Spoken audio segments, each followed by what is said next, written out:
Hello everyone, मेरा नाम है ऋतु प्रताप सिंह और आज के इस मैथमेटिकल सेशन में आप सभी का हार्दिक स्वागत करता हूं, जिसके अंदर हम पढ़ने वाले हैं क्या अपनी क्लास 9 का सेकंड चैप्टर यानी कि बहुपद, और उसको अपन खत्म करने वाले हैं वन शॉट में। तो चलिए फिर शुरू करते हैं। सबसे पहले अपन देखेंगे इस चैप्टर में जो है अपने पास में 5 प्रश्नावलियां होने वाली है और उन प्रश्नावलियों में अपन क्या क्या पढ़ने वाले हैं। प्रश्नावली 2.1 में तो परिचय रहेगा, 2.2 में बहुपद की शून्य के बारे में अपन पढ़ेंगे, 2.3 में शेषफल प्रमेय, 2.4 में बहुपदों का गुणनखंडन और आखिरी जो प्रश्नावली है अपने पास में बीजीय सर्व समीकरण जो है उनके ऊपर बेस्ड अपन देखेंगे। तो चलिए फिर आगे बढ़ते हैं। सबसे पहले अपन आएंगे, अपन जो है बेसिक से जो है स्टार्ट करने वाले हैं। सबसे पहले अपने पास में जो बेसिक हमें समझना रहेगा वो अपने पास में किसका हो जाता है, चर और अचर का। ठीक है, मैथमेटिक्स में अगर अपन बात करें तो चर और अचर अपने पास में दो चीजें होती हैं। अगर यहाँ पे आप बात करें, सबसे पहले हमें चर को बात करना है जो कि इंग्लिश में कहलाएगा अपने पास में वेरिएबल, और अचर की बात करेंगे जो कि इंग्लिश में कहलाता है कांस्टेंट। अगर हम इनका शब्दों के अर्थ पे जाते हैं तो चर का मतलब होता है जो कि बदलता रहता है और अचर का मतलब होता है जो कि बदलता नहीं है, हमेशा सेम रहता है। उदाहरण के तौर पे मौसम का ले लीजिए, आजकल का जो मौसम हो रहा है, सुबह तो बारिश हो जाती है, किसी दिन गर्मी हो जाती है, किसी दिन आप बादल देख पाते हैं। तो ऐसे में मौसम जो है लगातार बदलता रहता है, तो इसको अपन क्या बोलते हैं, चर है, वेरिएबल है, बदलता रहता है। वहीं दूसरी ओर अगर हम बात करें, हमारे जो जैविक माता पिता हैं वो हमेशा सेम रहने वाले हैं, तो ऐसे में वो अपने पास में किसका उदाहरण हो जाता है, अचर, कांस्टेंट है। हमारे माता पिता अचर रहेंगे, वो बदलने वाले नहीं है। एक व्यक्ति की एक उम्र के बाद में जो हाइट हो जाती है, जैसे कोई व्यक्ति अगर 20 साल से बड़ा हो चुका है तो लगभग हम मानते हैं कि उसकी उम्र, उसकी जो हाइट है वो बढ़ने वाली नहीं है। तो ये किसका उदाहरण हो जाता है अपने पास में, अचर का, कांस्टेंट रहेगा, हाइट बदलने वाली नहीं है। लेकिन वहीं दूसरी ओर अगर हम देखें वजन की, तो किसी भी व्यक्ति का वजन जो है जीवन भर बदलता रहता है। वो कितनी एक्सरसाइज करता है, वो कितना खाना खाता है, उसके ऊपर डिपेंड करता है। तो ऐसे में वो किसका उदाहरण हो जाएगा, चर का, वेरिएबल का, जो कि बदलता है। अब मैथमेटिक्स में अपन चर और अचर को कैसे समझेंगे, यहाँ पे समझते हैं। वे राशियां जिनका मान गणितीय क्रिया में बदलता रहता है उसे अपन क्या कहते हैं, चर कहते हैं। ठीक है, जिनका मान बदलता रहेगा। और अचर क्या है, वे राशियां जिनका मान गणितीय क्रिया में हमेशा समान रहता है, बदलता नहीं है, वो अपने पास में क्या कहलाता है, अचर कहलाता है। अब एग्जाम्पल से समझते हैं सबसे पहले अचर के। उदाहरण के तौर पे जैसे अगर मैं कहूँ 1 हो जाता है, 2 हो जाता है, 3 हो जाता है, तो ये जो अपने पास में संख्याएं हैं ये अचर है, इनका मान का वैल्यू कभी बदलने वाला नहीं है। उदाहरण के तौर पे जैसे मैं आपके कहूँ कि आपके पास में 4 टॉफ़ी है, तो आप दुनिया में किसी भी व्यक्ति को ले जाके बोल दीजिए कि भाई इसमें कितनी टॉफियां हैं, 4 है, तो 4 का मतलब 4 ही रहेगा, अपने आप में बदलने वाला नहीं है। 4 पानी की बोतल, 4 टॉफी, 4 दरवाजे, 4 कंप्यूटर, 4 कैमरा, 4 मोबाइल, ये फिक्स रहने वाला है। लेकिन हम जो है चर को, उसको किससे दर्शाते हैं, हम चर को जो है दर्शाते हैं x से, y से, z से। अपने पास में जो अंग्रेजी के 26 अक्षर होते हैं उनमें से आप किसी का भी प्रयोग कर सकते हो। ठीक है, और जैसा कि कहा था कि इनका मान बदलता रहता है, तो वो कैसे अपने पास में बदलता है कि जैसे मान लीजिए कि x जो है वो दर्शाता है आपके घर में जितने भी लोग हैं उनकी उम्र क्या है। तो जैसे मान लीजिए आपकी उम्र हो जाएगी, आप बोलोगे हमारी उम्र जो है 14 साल है। x आपके पिता के लिए मान लीजिए हो जाएगा लगभग जैसे 40 साल है। आपकी माता के लिए जो है x का वैल्यू जो है, आपकी मदर जो है उनके लिए मान लीजिए x का वैल्यू जो है आपके पास में क्या आ जाएगा, 37 वर्ष मान लीजिए। तो इस तरह से x का मान बदलता रहता है, तो ये अपने पास में क्या हो जाता है, चर, और ये हो गया आपके पास में अचर। अब चर और अचर का जो कॉम्बिनेशन होता है अपने पास में, किसके थ्रू, गणितीय संक्रियाओं के थ्रू, जोड़ना, घटाना, गुणा करना, भाग करना, तो हमें क्या मिल जाते हैं, बीजीय व्यंजक। उदाहरण के तौर पे जैसे मैं आपको उदाहरण दूं तो अपने पास में जैसे क्या करेंगे, हम x और 2 जो है इनको हम जोड़ सकते हैं, तो आप यहाँ पे क्या देखेंगे, x + 2 आ जाएगा। या फिर हम z और 4 को घटा सकते हैं तो z - 4। तो ये किस चीज़ के उदाहरण है, ये अपने पास में बीजीय व्यंजक के उदाहरण है। ये तो मैंने जोड़ना और घटाना किया। हम जो है गुणा भी कर सकते हैं, जैसे कि आप y को जो है 3 से गुणा करोगे तो आपके पास में क्या आ जाएगा, 3y आ जाएगा। नेक्स्ट आप भाग भी कर सकते हो, जैसे कि अपने पास में x y z है, हम यहाँ पे r जो है वो भी ले सकते हैं। तो r में अगर आप 2 का भाग लगाते हैं तो आपके पास में क्या आ जाएगा, इस तरह से देखेंगे, r/2 आ जाएगा। तो ये सारे आपके पास में किसके उदाहरण हो जाएंगे, बीजीय व्यंजक के उदाहरण हो जाएंगे। आई होप यहाँ तक की बात क्लियर होगी। तो ये सारा रहता है। अब हम आते हैं अगले टॉपिक पे। अब अगला जो टॉपिक अपन को समझना रहेगा वो ये कि आपको कोई बीजीय व्यंजक दिया रहेगा और उसमें आपको पूछा जाएगा कि पदों की संख्या कितनी है। तो बड़ा ही आसान प्रश्न है अपने पास में। जैसे उदाहरण से अपन समझेंगे, सबसे पहले आपके पास में जो बीजीय व्यंजक दे रखा है वो है 4x² - 3x + 7। तो यहाँ पे जो आपके पास में पहला पद है ना, वो क्या है, +4x²। दूसरा पद क्या है, -3x। तीसरा पद क्या है, +7। तो इसमें 3 पद हैं, तो पदों की संख्या कितनी हो जाएगी, 3। सिंपल सा है। यहाँ पे देखिए आपके पास में जो है इस बीजीय व्यंजक में, ये बीजीय व्यंजक जो है किस चर में है, टी चर में है, तो 3t आपको दे रखा है। तो कितने पद दिख रहे हैं यहाँ पे, मात्र केवल आपको एक पद जो है वो दिख रहा है। अगर आप इसकी बात करें x माइनस एक्स क्यूब की, तो यहाँ पे जो है आपको कितने पद देखने को मिल रहे हैं, यहाँ पे आपको दो पद देखने को मिलेंगे। पहला जो पद है वो आपके पास में प्लस एक्स है और दूसरा जो पद है वो आपके पास में माइनस का एक्स क्यूब है। तो यहाँ पे आपके पास में जो उत्तर हो जाएगा वो कितना हो जाएगा, 2 हो जाएगा। इस तरह से अपन करेंगे। तो मुझे उम्मीद है आपको ये समझ में आ रहा होगा। अब अपन आगे बढ़ते हैं। ये तो क्या हो गया टॉपिक, पदों की संख्या। अब नेक्स्ट है अपने पास में कि आपको कोई बीजीय व्यंजक दे दिया जाएगा और आपसे ही कहा जाएगा कि यहाँ पे जो बीजीय व्यंजक दे रखा है उसमें आपको गुणांक निकालना है। गुणांक किसका निकालना है, आपके पास में जो चर दे रखे हैं उसका गुणांक निकालने को बोलेगा। जैसे यहाँ पे देखो, सबसे पहले आपके पास में यहाँ पे जो है बीजीय व्यंजक क्या दे रखा है, 6s प्लस √3 प्लस 7s की घात 3। तो यहाँ पे चर क्या है, s है।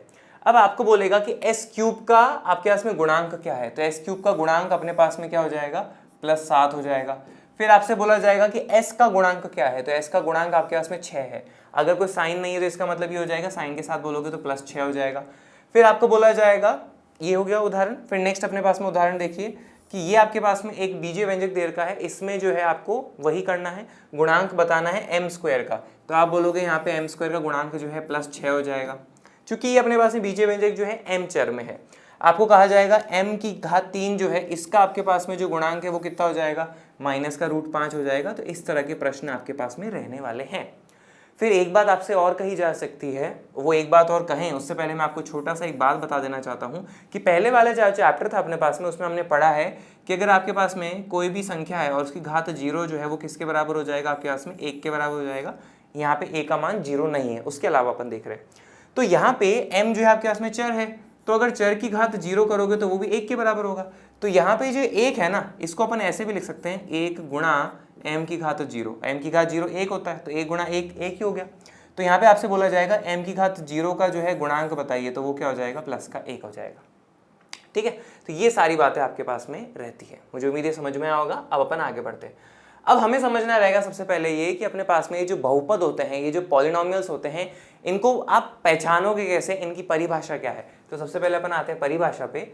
एक बीजीय व्यंजक जिसमें एक या एक से अधिक पद हो, तो आपके पास में सबसे पहली कंडीशन यही होने वाली है कि एक या एक से अधिक पद हो और सभी पदों के चर की घात जो है पूर्ण संख्या आपके पास में होनी चाहिए। सभी पदों के चर की घात पूर्ण संख्या होनी चाहिए, तो वह बीजीय व्यंजक जो है आपके पास में बहुपद कहलाता है।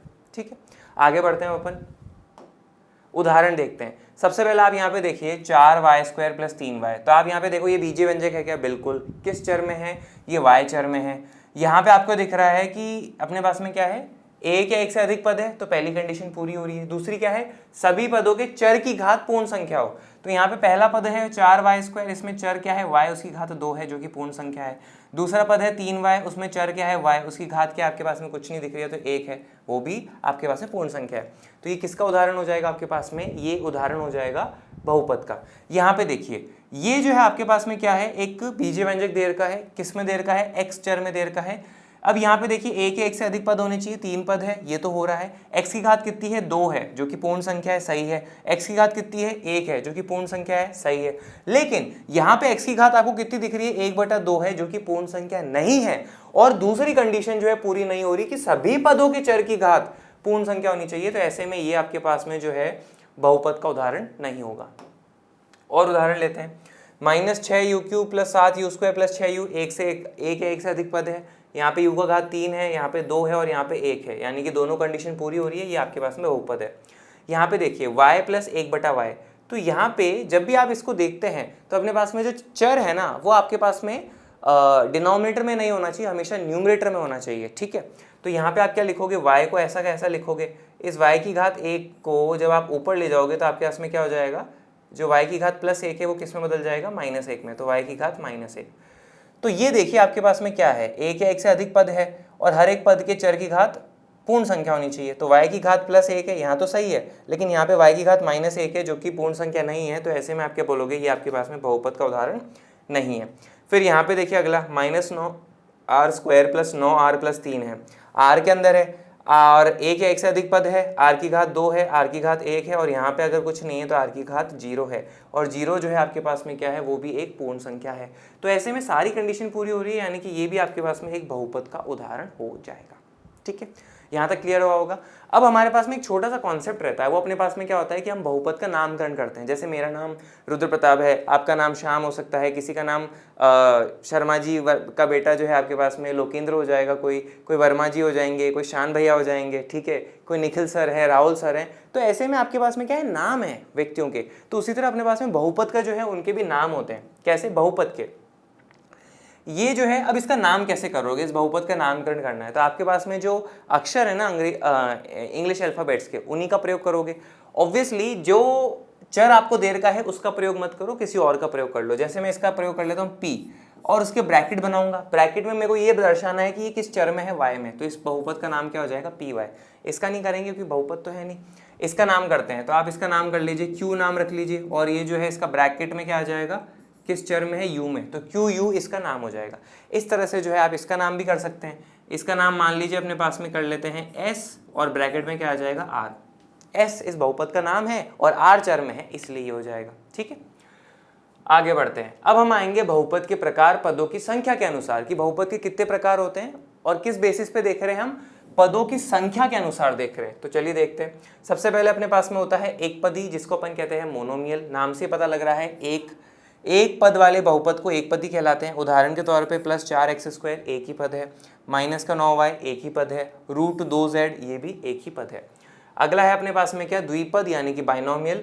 दो पद वाले बहुपद द्विपद कहलाते हैं। तो यहाँ पे देखेंगे y³ + 4y² पहला पद, दूसरा पद, -r² + 7r पहला पद, दूसरा पद, x + 1 पहला पद, दूसरा पद, तो ये द्विपद हो जाएंगे। इसी तरह तीन पद हुए तो आपके पास में क्या कहलाएगा, त्रिपद या फिर ट्राइनोमियल। ठीक है, -8z² + 9z + 6 पहला पद, दूसरा पद, तीसरा पद। यहाँ पे देखिए -5z⁵5 + 10z⁵10 + 9z⁵9, तो यहाँ पे भी आपके पास में तीन पद हैं, इसलिए आपके पास में क्या हो जाएगा, ये त्रिपद कहलाएगा। आई होप आपको आइडिया लग रहा होगा क्या बात कर रहे हैं अपन। अब हम आते हैं बहुपद की घात पे। एक अगला टॉपिक है अपने पास में, डिग्री ऑफ अ पॉलिनोमियल कहते हैं जिसको इंग्लिश में। मतलब आपको एक क्या दिया जाएगा, बहुपद दे दिया जाएगा, और ये कहा जाएगा कि इस बहुपद की घात बताइए। बड़ा ही सिंपल सा अपने पास में इसका परिभाषा है। एक बहुपद में चर की अधिकतम घात को बहुपद की घात कहा जाता है। कोई आपको बहुपद दिया होगा और उसमें जो चर की अधिकतम घात है वो आपके पास में बहुपद की घात कहलाएगी। कैसे, यहाँ पे देखेंगे अपने पास में सबसे पहला वाला जो उदाहरण है उसको जरा देखते हैं। 3x² + 4x, ये आपके पास में एक बहुपद दे रखा है। ठीक है, तो यहाँ पे आप क्या देख रहे हो, x की घात 2 है, x की घात 1 है। क्वेश्चन अपने पास में डेफिनेशन क्या है, चर की अधिकतम घात होनी चाहिए। तो इस बहुपद की जो बहुपद की घात है, इसके लिए आप लिखोगे बहुपद की घात वो कितनी हो जाएगी, 2, क्योंकि चर की अधिकतम घात 2 है। ये आपके पास में एक बहुपद है जो कि किस चर में है, t में है, t की घात 5, t की घात 4, t की घात 2, और यहाँ पे कुछ नहीं है तो t की घात 0। तो t की अधिकतम घात कितनी है, 5, तो बहुपद की घात कितनी हो जाएगी, 5।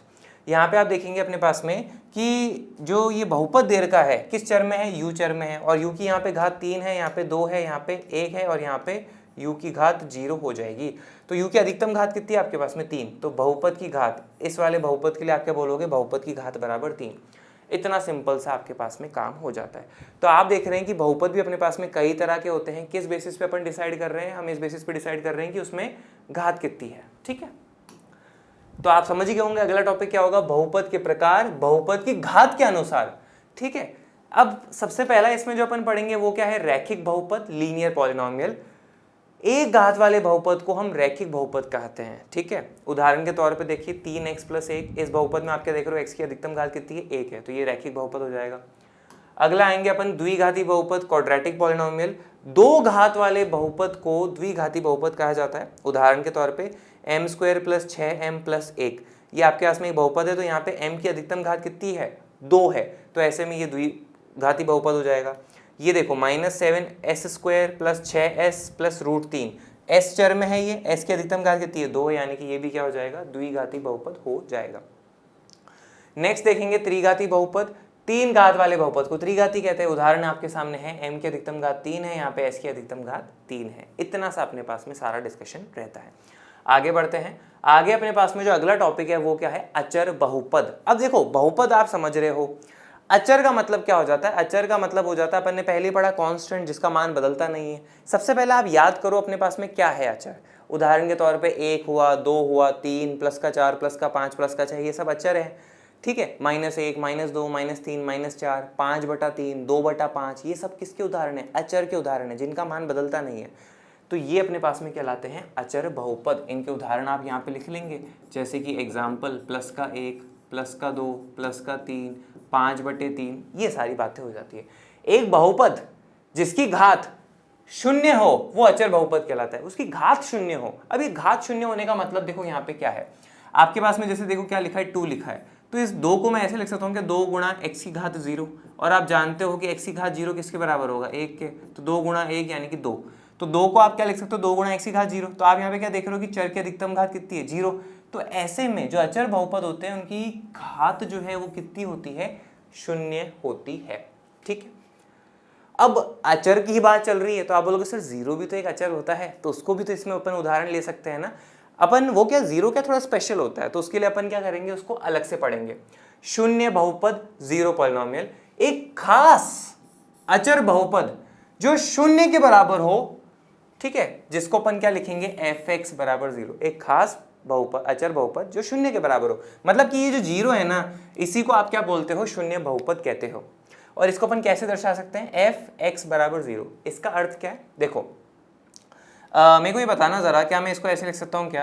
अपन ने fx का मतलब क्या पढ़ा था? नामकरण। f इस बहुपद का नाम हो जाएगा, x चर में है तो x में लिख लिया। ठीक है, आप बोलोगे सर यहाँ x तो दिख ही नहीं रहा, तो देख लो ना, 0 गुणा x की घात 1 लिख लिया तो वो क्या होगा? 0 ही होगा। 0 गुणा x की घात 2 लिख लिया तो भी आपके पास में 0 ही होगा, तो हो गया ना x।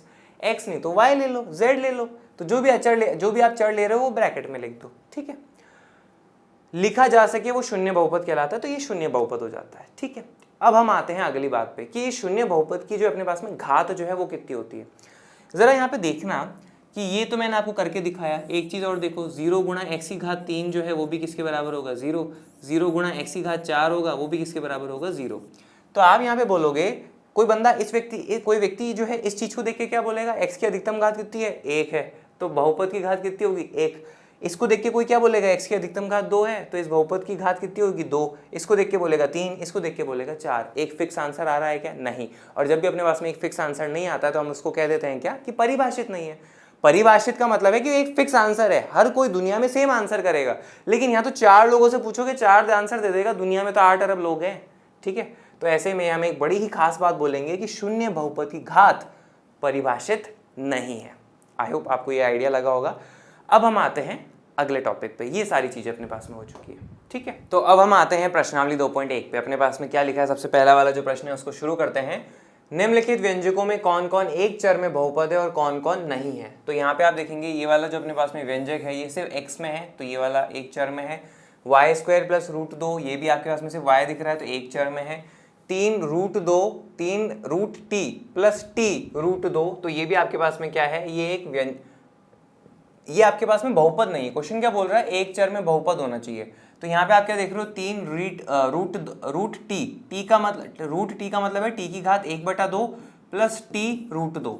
तो यहाँ तो कोई दिक्कत नहीं है, लेकिन यहाँ पे आपके पास में t का घात 1/2 है जो कि पूर्ण संख्या नहीं है। अपने पास में कंडीशन थी कि चर के सभी पदों में चर की घात क्या होनी चाहिए? पूर्ण संख्या होनी चाहिए। तो ये आपके पास में जो है बहुपद ही नहीं है। फिर चौथे वाले पे आएंगे y + 2/y, तो यहाँ पे आप क्या लिखेंगे? y + y की घात 1 है यहाँ पे। जब ये y की घात 1 जो है आपके पास में अंश में आएगी तो क्या हो जाएगा? y की घात -1। ठीक है, तो यहाँ पे तो आपके पास में क्या आ जाएगा? यहाँ पे आप लिखेंगे y + 2 गुणा y की घात -1। तो यहाँ पे y की घात अपने पास में क्या आ चुकी है? पूर्ण संख्या के अलावा है, तो ऐसे में ये भी आपके पास में जो है बहुपद नहीं है। फिर ये देखो x की घात 10, y की घात 3 + t की घात 50, तो ये आपके पास में एक बहुपद है और ये जो है 3 चर के अंदर आपके पास में बहुपद हो जाएगा। तो इस तरह से जो है अपन यहाँ पे इस क्वेश्चन को करेंगे। आगे बढ़ते हैं प्रश्न नंबर 2। निम्नलिखित में से प्रत्येक में x² का गुणांक हमें लिखना रहेगा। ठीक है, तो यहाँ पे x² का गुणांक आप लिखोगे तो क्या दिख रहा है? सिर्फ माइनस। अब माइनस नहीं तो मतलब एक तो वहाँ पे है ही, तो -1 हो जाएगा।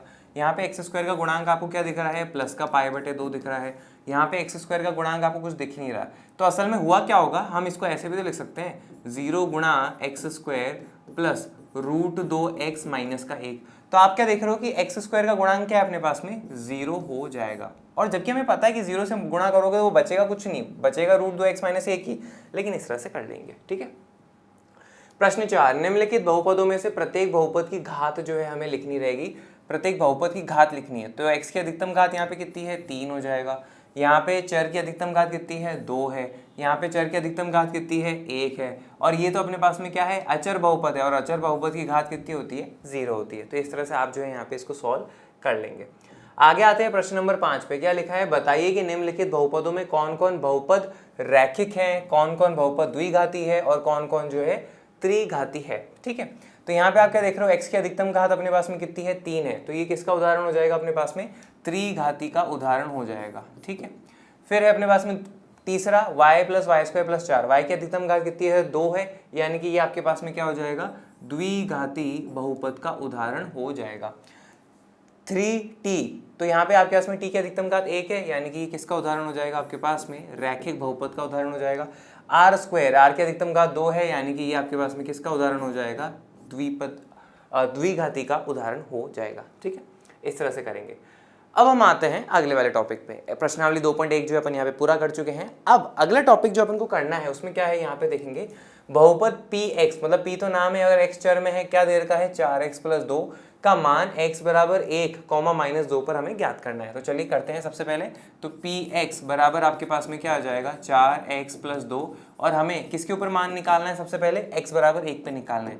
देयरफॉर बहुपद p का मान x बराबर 1 पर क्या हो जाएगा 4 गुणा x का मान +2, 4 गुणा 1 हो जाएगा 4, 4 + 2 आपके पास में आ जाएगा 6, यानी कि बहुपद p का मान x बराबर 1 पे 6 आ जाएगा। तो ये आपके पास में हो गया।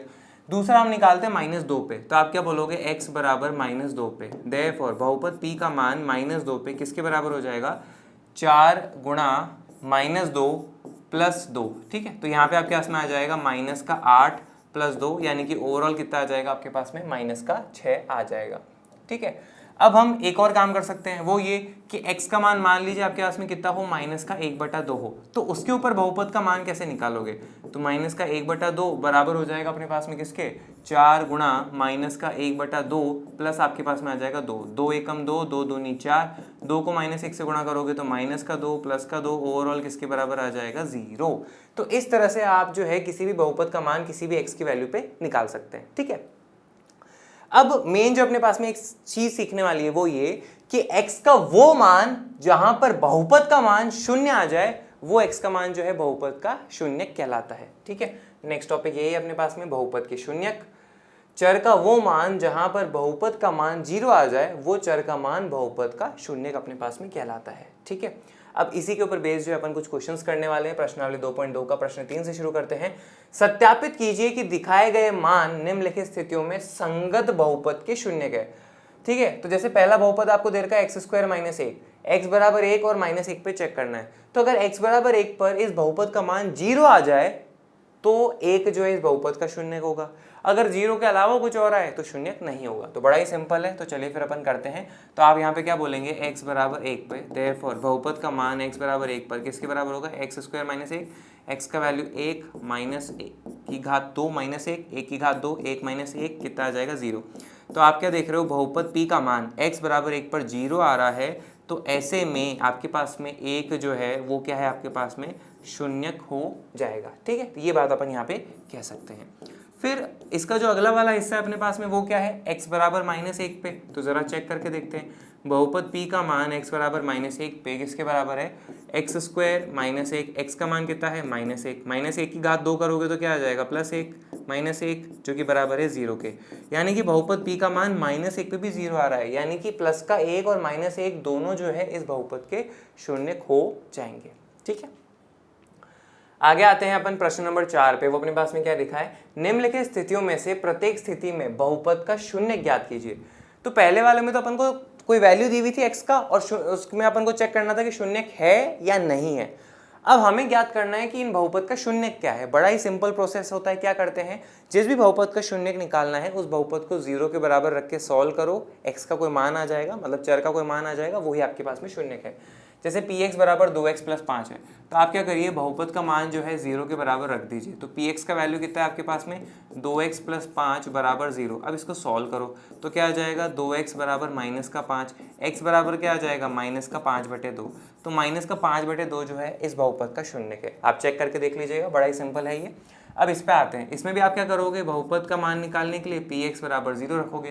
पी एक्स का मान कितना है, 3x माइनस 2 बराबर 0। माइनस 2 को सीधे हाथ में ले जाओगे तो 3x बराबर आ जाएगा 2, x बराबर क्या आ जाएगा, 2/3। तो 2/3 जो है इस बहुपद का शून्य हो जाएगा। इस तरह से अपन इन क्वेश्चन को डील करने वाले हैं। आगे अपन आते हैं, कुछ अपने पास में ऑब्जर्वेशन है शून्य के बारे में, वो क्या क्या हो सकती है जरा यहाँ पे देखेंगे।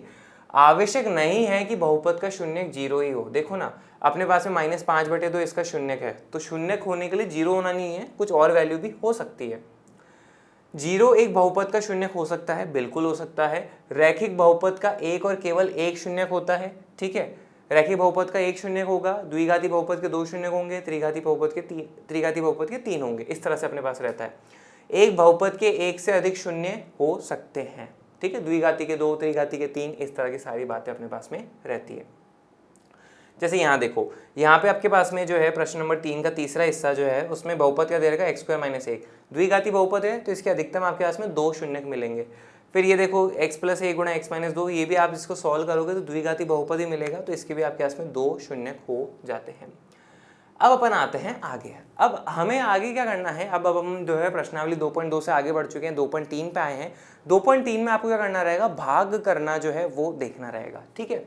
उदाहरण नंबर 8 है अपने पास में, क्या लिखा है, px बराबर x³ + 1 को x + 1 से भाग देने पर प्राप्त शेषफल ज्ञात कीजिए।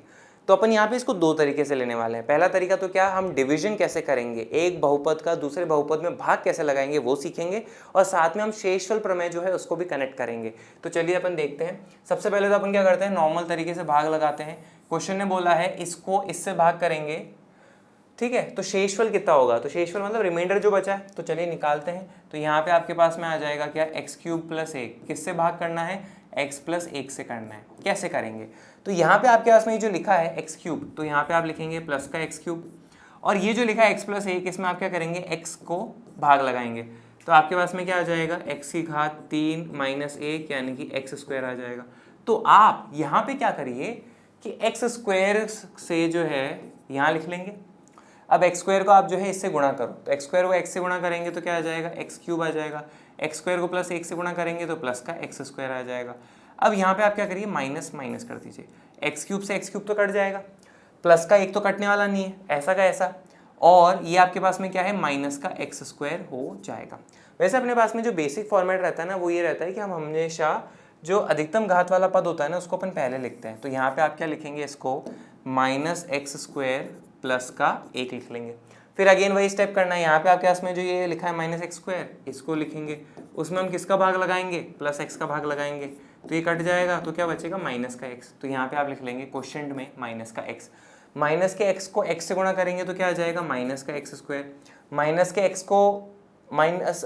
के x को प्लस के x से गुणा करेंगे तो क्या आ जाएगा आपके पास में, माइनस का x आ जाएगा। अब साइन बदल दो, तो ये हो जाएगा प्लस का और ये हो जाएगा प्लस का, ये तो कट गया, ये आ जाएगा प्लस का x, और ये प्लस का 1 जो है ऐसा का ऐसा बच रखा है। अब यहाँ पे जो बचा है उसको क्या है, आपके पास में x है, तो यहाँ पे आप लिखेंगे x, और यहाँ पे क्या बचा हुआ है, x है, तो यहाँ पे आप लिखेंगे x से x कटा तो कितना बचेगा, 1, और साइन के साथ लिखोगे +1, तो +1 को आपको इससे गुणा करना है, तो +1 को x से गुणा करेंगे तो आ जाएगा x, और +1 को 1 से गुणा करेंगे तो आ जाएगा +1, माइनस माइनस x से x कटा, 1 से 1 कटा, तो फाइनल आंसर क्या आ जाएगा, 0। तो ऐसे में आपने यहाँ पे भाग करना सीखा, और आंसर जो है आपने क्या प्राप्त किया, शेषफल जो है कितना आया है, 0 आया है, वो अपने पास में आंसर हो जाएगा। आई होप ये बात समझ में आ रही होगी। तो हमने भाग करना भी सीख लिया और शेषफल भी हमने निकाला 0।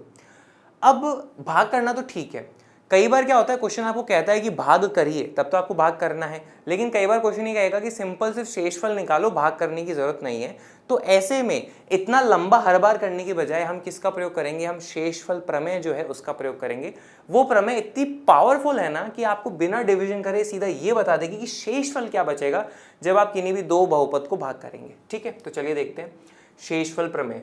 यदि px बटा gx, px क्या है, एक बहुपद है, gx क्या है, एक बहुपद है, px में किसका भाग लगा रहे हो, gx का भाग लगा रहे हो। जैसे भी अपन ने पीछे वाले में करा ना, x³ + 1 में आप किसका भाग लगा रहे थे, आप x प्लस 1 का भाग लगा रहे थे, तो ये जो है आपके पास में क्या हो जाएगा, px हो जाएगा, और नीचे जो है आपके पास में क्या हो जाएगा, gx हो जाएगा। ऐसे कंपेयर कर लो, यदि px बटा gx है तब gx के शून्यक पर, ये जो नीचे वाला है उसके शून्यक पर बहुपद px का मान शेषफल के बराबर होता है।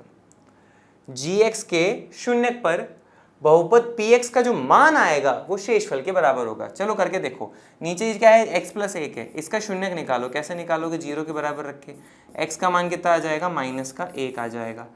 अब वो क्या कह रहा है, बहुपद px का मान शेषफल के बराबर होगा gx के शून्यक पे, तो px आपके पास में क्या है, x³ प्लस 1 है।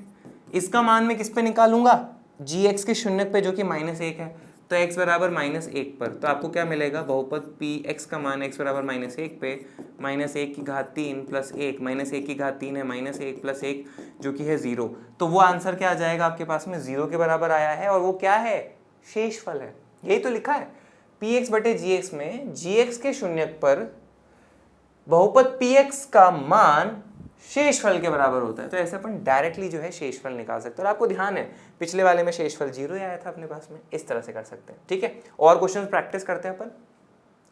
प्रश्न 1 प्रश्नावली 2.3 का, x³ plus 3x square plus 3x plus 1 को निम्नलिखित से भाग देने पर शेषफल ज्ञात कीजिए।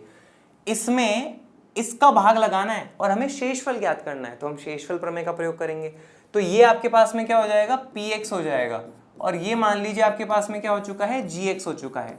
तो शेषफल प्रमेय क्या कहती है कि जब px में gx का भाग लगाओगे तो gx का जो शून्यक है, x प्लस 1, इसका शून्य कैसे निकालोगे, 0 के बराबर रख के, तो gx का जो शून्यक है उस पर बहुपद का जो मान है वो शेषफल के बराबर होगा। तो अब हम क्या करेंगे, बहुपद px का मान किस पे निकालेंगे, -1 पे, तो आपके पास में क्या आ जाएगा, x³ प्लस 3 गुणा x² प्लस 3 गुणा x1 प्लस 1, x का वैल्यू -1 -1 तो -1�3 -1 प्लस 3 ऐसा कैसा, -1² प्लस का 1 -3 प्लस का 1, ये कैंसिल हो गया, 3 गुणा 1 3 -3 ये भी कैंसिल हो गया, तो 0, यानी कि शेषफल जो है कितना बचेगा, 0 बचेगा। ठीक है, नेक्स्ट अपन आते हैं इसके चौथे वाले हिस्से पे। तो चौथे वाले हिस्से में भी आपको क्या करना पड़ेगा, सबसे पहले इससे भाग करना है, तो इसका क्या निकालोगे, शून्यक। कैसे निकालोगे, 0 के बराबर रख के, तो ऐसे में x का वैल्यू आपके पास में कितना आ जाएगा, -π आ जाएगा। अब आप क्या करिए, इस बहुपद का मान जो है कहाँ पे निकालोगे, x बराबर -π पे, देयरफॉर अपने पास में क्या हो जाएगा, p का मान -π पे वो आ जाएगा x³ प्लस 3 गुणा x² प्लस 3 गुणा x प्लस आपके पास में क्या आ जाएगा, 1 आ जाएगा। x का वैल्यू कितना है, -π आ जाएगा, -π आ जाएगा, -π आ जाएगा। चलो गुणा करिए, -π3 हो जाएगा, -π3 प्लस 3 ऐसा का ऐसा, -π2 हो जाएगा, प्लस π2 प्लस का 3 और माइनस का पाई जो है -3π प्लस 1, तो आ जाएगा -π3 प्लस 3π स्क्वायर -3π प्लस 1, ये आपके पास में जो है क्या आ जाएगा, ओवरऑल शेषफल आ जाएगा। ठीक है, इस तरह से अपन करेंगे। आगे आते हैं प्रश्न नंबर 3, वो अपने पास में क्या लिखा है, जांच कीजिए कि 7 plus 3x 3x³ plus 7x का एक गुणनखंड है या नहीं है। कैसे चेक करें, चलो एक सिंपल सा उदाहरण लेते हैं। मान लीजिए आपके पास में क्या है 15, और 15 के जो गुणनखंड है ना आपके पास में फैक्टर है वो क्या है, 3 और 5 है, आपको पता है।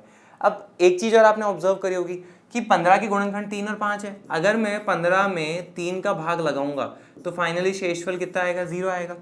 अगर मैं 15 में इसके गुणनखंड 5 का भाग लगाऊंगा तो शेषफल कितना आएगा, 0 आएगा। ठीक है, तो अगर आपको ये चेक करना है कि 7 प्लस 3x जो है इसका गुणनखंड है या नहीं है, कैसे चेक करोगे, अगर इसमें इसका भाग लगाने पर शेषफल 0 आ जाए तो आपके पास में कह दोगे गुणनखंड है, शेषफल 0 नहीं आए तो आप क्या बोलोगे, गुणनखंड नहीं है।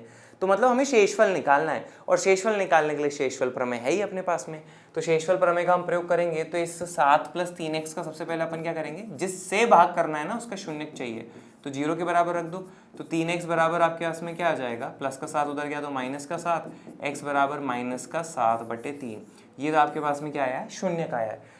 अब इस बहुपद पे मान लीजिए ये बहुपद आपके पास में क्या है, px है, इस बहुपद का मान हमें कहाँ निकालना है, -7/3 पे, तो 3 गुणा x की घात 3 यानी कि -7/3 की घात 3 प्लस 7 गुणा माइनस का 7/3 आपके पास में आ जाएगा। ठीक है, माइनस का 7/3। अब इसको सॉल्व करो तो आपके पास में आ जाएगा 3 ऐसा का ऐसा है, माइनस 7 की घात 3 माइनस 343, और नीचे जो है 3 की घात 3 मतलब 3 गुणा 9 या 27। ठीक है, 7 7 माइनस का 49 बटे में 3 आ जाएगा, 3 से 3 कैंसिल करोगे, माइनस का 343 बटे में 9 माइनस का 49 बटे में 3। अब इसको आगे आप सॉल्व करके आंसर निकाल लेना, लेकिन यहाँ पे आपके पास में आंसर जो है 0 नहीं आ रहा है, 0 के अलावा कुछ और आ रहा है। शेषफल प्रमेय ये कहती है, शेषफल प्रमेय से हमने निकाल लेंगे यहाँ पे। अब आप क्या देख रहे हो कि शेषफल क्या आ रहा है, 0 के अलावा कुछ और आ रहा है, तो ऐसे में ये जो है इसका गुणनखंड नहीं है। बस यहाँ पे एक स्टेटमेंट लिख देंगे, आपका आंसर पूरा हो जाएगा। ठीक है, आगे आते हैं अपन गुणनखंड प्रमेय पे। ठीक है, प्रश्नावली 2.3 तक का सफर अपन तय कर चुके हैं। अब अपन आएंगे प्रश्नावली 2.4 पे। वो अपने पास में क्या लिखा है, यदि px एक या एक से अधिक घात वाला बहुपद हो और a कोई वास्तविक संख्या है आपके पास में। ठीक है, px तो कोई बहुपद है, a कोई वास्तविक संख्या है। यदि बहुपद p का मान a पर 0 आ जाए तो x माइनस a जो है बहुपद px का गुणनखंड होगा। और दूसरी बात ये कहता है कि यदि x माइनस a जो है px का गुणनखंड है तो pa का मान 0 होगा। दो बातें हैं यहाँ पे और एक दूसरे की उल्टी हैं। पहला तो कह रहा है कि pa अगर 0 है तो x माइनस a बहुपद का गुणनखंड है, और अगर x माइनस a गुणनखंड है तो pa 0 होगा। कैसे अपन इसका इस्तेमाल करेंगे, अपन चलिए देखते हैं। उदाहरण नंबर 11 पे जो है अपन सबसे पहले आते हैं। क्या लिखा है, जांच कीजिए कि x प्लस 2 जो है बहुपदों, पहले अपन एक एक करके चलते हैं ना। पहले आप ये वाला बहुपद लीजिए, आपके पास में क्या हो जाएगा, x³ हो जाएगा plus 3x² plus 5x plus 6। ठीक है, ये हो जाएगा। और दूसरा जो बहुपद है आपके पास में वो क्या है, 2x प्लस 4 है। इसको अपन बाद में डील करेंगे। इसका नामकरण अपन क्या कर लेते हैं, px कर लेते हैं। इसका नामकरण मान लीजिए अपन क्या कर लेते हैं, qx कर लेते हैं। और ये जो एक और दे रखा है ना x प्लस 2, इसको अपन rx ले लेते हैं। ठीक है, rx बराबर x प्लस 2, rx बराबर x प्लस 2। ये तो दोनों जगह कॉमन है इसलिए मैंने सेम लिख लिया है। ठीक है, जांच कीजिए कि x प्लस 2 जो है बहुपद, ये वाला जो बहुपद है का, ये x प्लस 2 जो है इस वाले बहुपद का गुणनखंड है या नहीं है। अब गुणनखंड है या नहीं है, गुणनखंड प्रमेय का प्रयोग करोगे तो आप यहाँ पे क्या बोलोगे, यदि बहुपद p का मान a पर 0 हो तो x माइनस a बहुपद px का गुणनखंड होगा। ठीक है, और a आपके पास में कैसे आप कंपेयर करोगे, जरा यहाँ पे देखो, x माइनस a, तो a का वैल्यू आपको ऐसे मिलेगा। तो यहाँ पे देखो, इस rx को मैं ऐसे लिख सकता हूँ कि x माइनस 2। अगर आप कंपेयर करो ना उससे x माइनस a से, तो आपको यहाँ पे a की जगह जो है क्या देखने को मिल रहा है, a की जगह जो है कंपेयर करोगे तो -2 मिल रहा है, माइनस की जगह माइनस, x की जगह x है, तो a की जगह -2 है।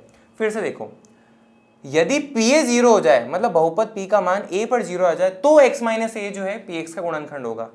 तो अब मैं क्या करूंगा, इस बहुपद px का मान -2 पे निकालूंगा। तो आप यहाँ पे क्या बोलोगे, अब बहुपद p का मान -2 पर किसके बराबर आएगा, आप यहाँ पे बोलोगे x की घात 3 प्लस 3 गुणा x की घात 2 प्लस 5 गुणा x की घात 1 प्लस 6।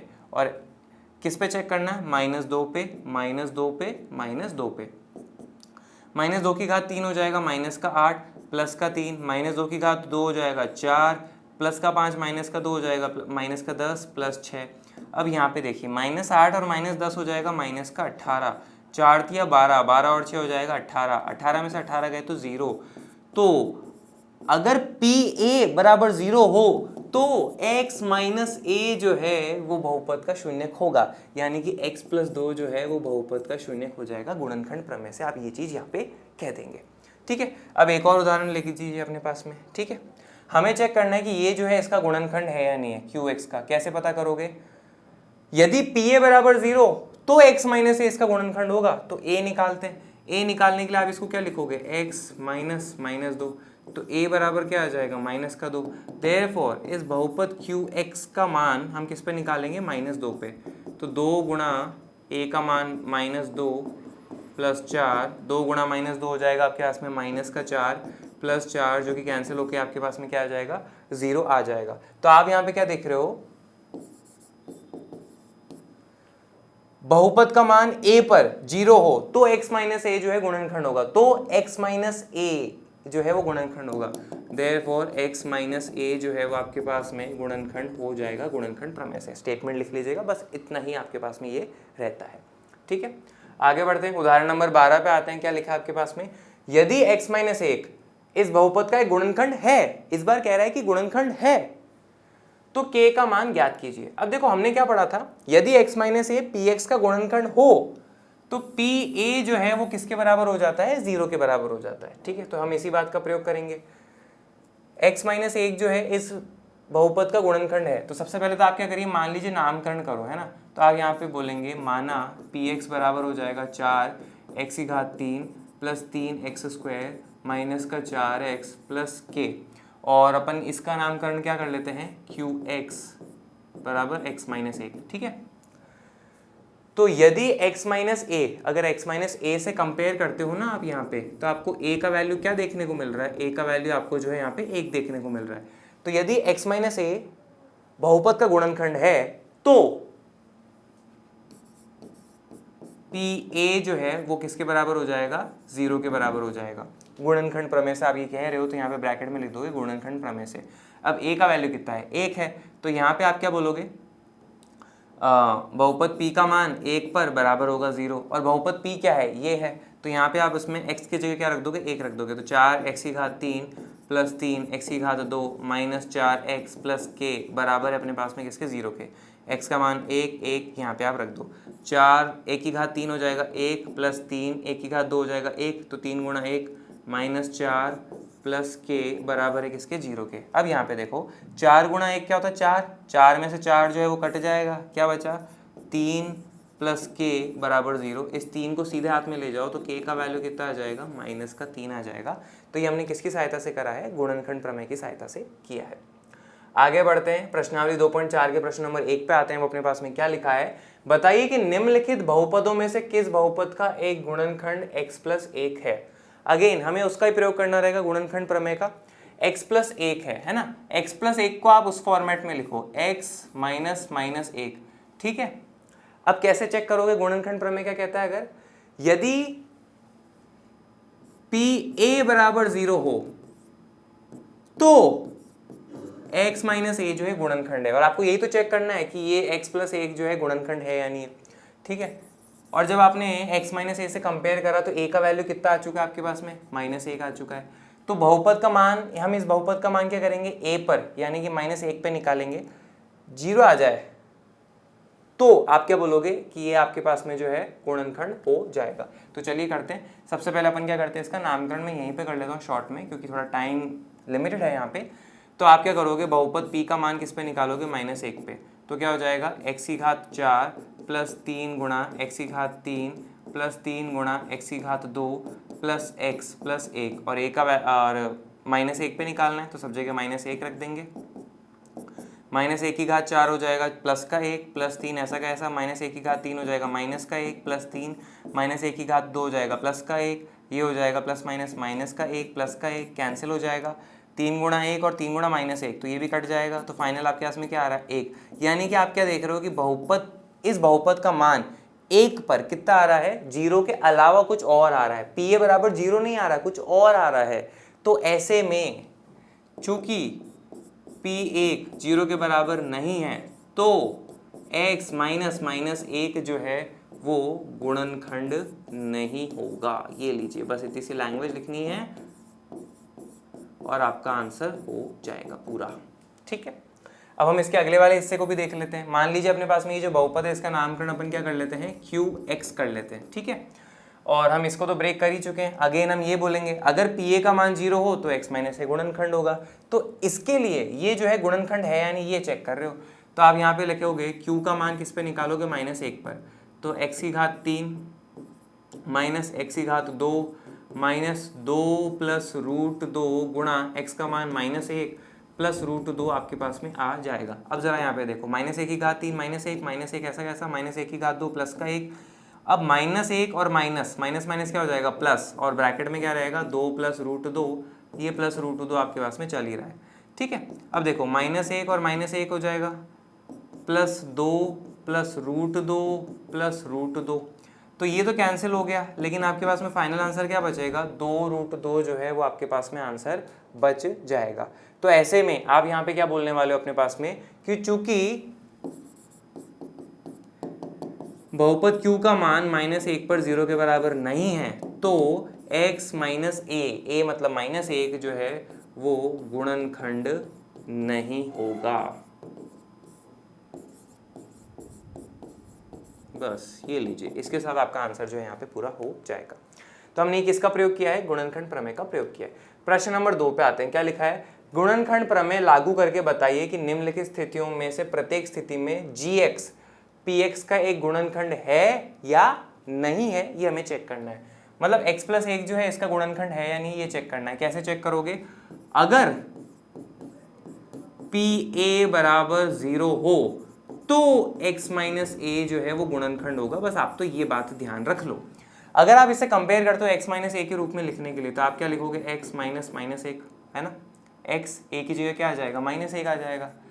अब इस बहुपद का मान -1 पर 0 आ जाए तो ये गुणनखंड होगा, अन्यथा नहीं होगा। तो चलिए निकालते हैं, 2 गुणा x³ प्लस x2 माइनस 2 गुणा x1 माइनस 1, और x का वैल्यू कितना है, -1 -1 -1, तो 2 -1³ माइनस 1 प्लस -1² प्लस का 1 -2 और -1 प्लस का 2 माइनस का 1, 2 गुणा -1 -2 प्लस 1 प्लस 2 -1 कैंसिल हो जाएगा सब कुछ। तो आप यहाँ पे क्या देख रहे हो, 0।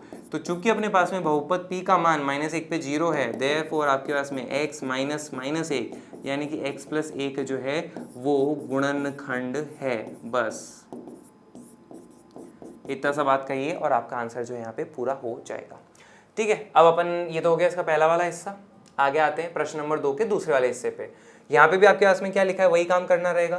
तो x + 2 को अपन क्या लिखेंगे, x माइनस -2। तो a का वैल्यू आपके पास में कितना आ चुका है, -2 आ चुका है। अब आप यहाँ पे क्या करेंगे कि बहुपद p का मान जो है -2 पे निकालेंगे। तो x3 + 3 x2 + 3 x1 + 1, और -2 पे निकालना है अपन को। तो यहाँ पे सब जगह -2 रखेंगे। -2⁵3 -8 + 3 -2⁵2 यानी कि 4, 3 गुणा -2 -6 प्लस 1। यहाँ पे देखो -8 और -6 -14, 4 तिया हो जाएगा 12, 12 + 1 13, तो -14 + 13 ओवरऑल आएगा -1। तो आप यहाँ पे क्या देख रहे हो कि बहुपद p का मान -2 पर जो है 0 के अलावा कुछ और आ रहा है। ठीक है, तो आप बोलोगे चूंकि बहुपद p का मान -2 पर 0 के बराबर नहीं है तो x माइनस -a यानी कि x + 2 जो है वो गुणनखंड नहीं होगा। ये बात कह के आपका आंसर जो है पूरा हो जाएगा। गुणनखंड प्रमेय के द्वारा अपन ये बात कह रहे हैं। ठीक है, ठीक है। प्रश्न नंबर 2 का तीसरा हिस्सा भी है अपने पास में, वो क्या हो जाएगा, सिमिलर कॉन्सेप्ट पे आपके पास में रहेगा। तो इनफ प्रैक्टिस यहाँ पे हो जाती है, ये आप अपने खुद से ट्राई करिएगा।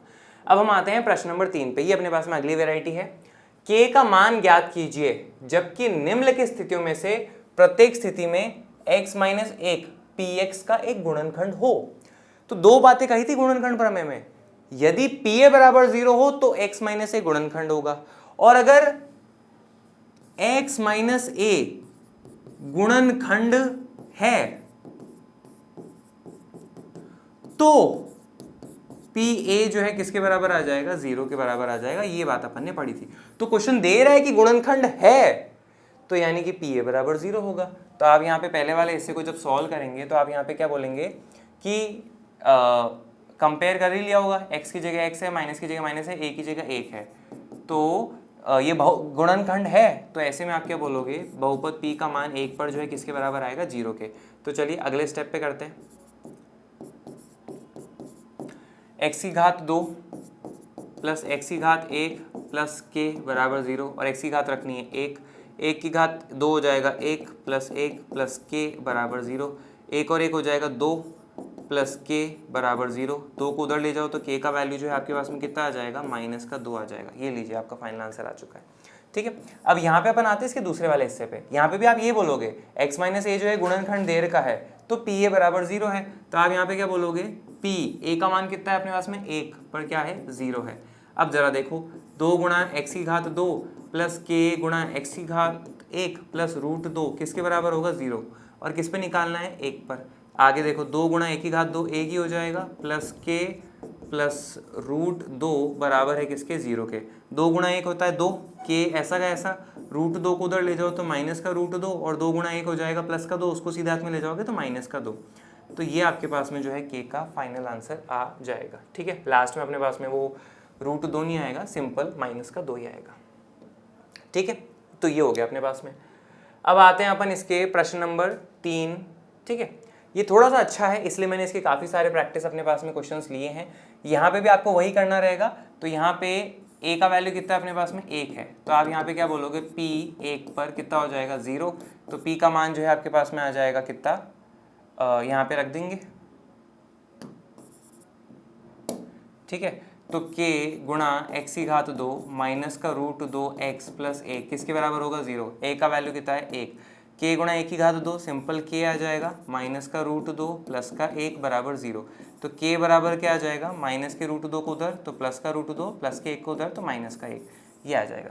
सिमिलरली आप ये वाला जो क्वेश्चन है इसको भी कर सकते हैं और कुछ खास नहीं रहेगा। ठीक है, अब हम आते हैं उदाहरण नंबर 14 पे, प्रश्नावली 2.4 के। वो अपने पास में क्या कहता है, गुणनखंड प्रमेय की सहायता से Y square minus 5y plus 6 का गुणनखंडन जो है हमें करना रहेगा। गुणनखंड प्रमेय की सहायता से गुणनखंडन करना रहेगा। अब गुणनखंड प्रमेय की सहायता से अपन गुणनखंड कैसे करते हैं जरा यहाँ पे देखेंगे।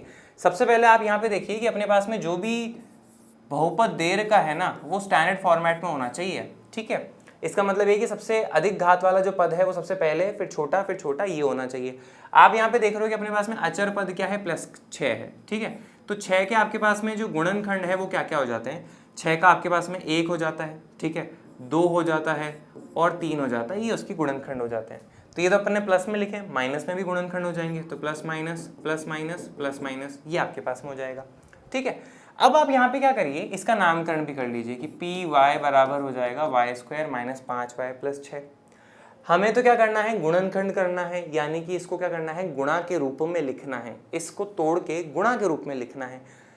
कैसे करें, तो गुणनखंड प्रमेय की सहायता से। आपको पता है यदि पी ए बराबर हो 0 तो x माइनस ए जो है गुणनखंड होगा, ये अपन ने पढ़ रखा है और हमें तो गुणनखंड ही निकालने।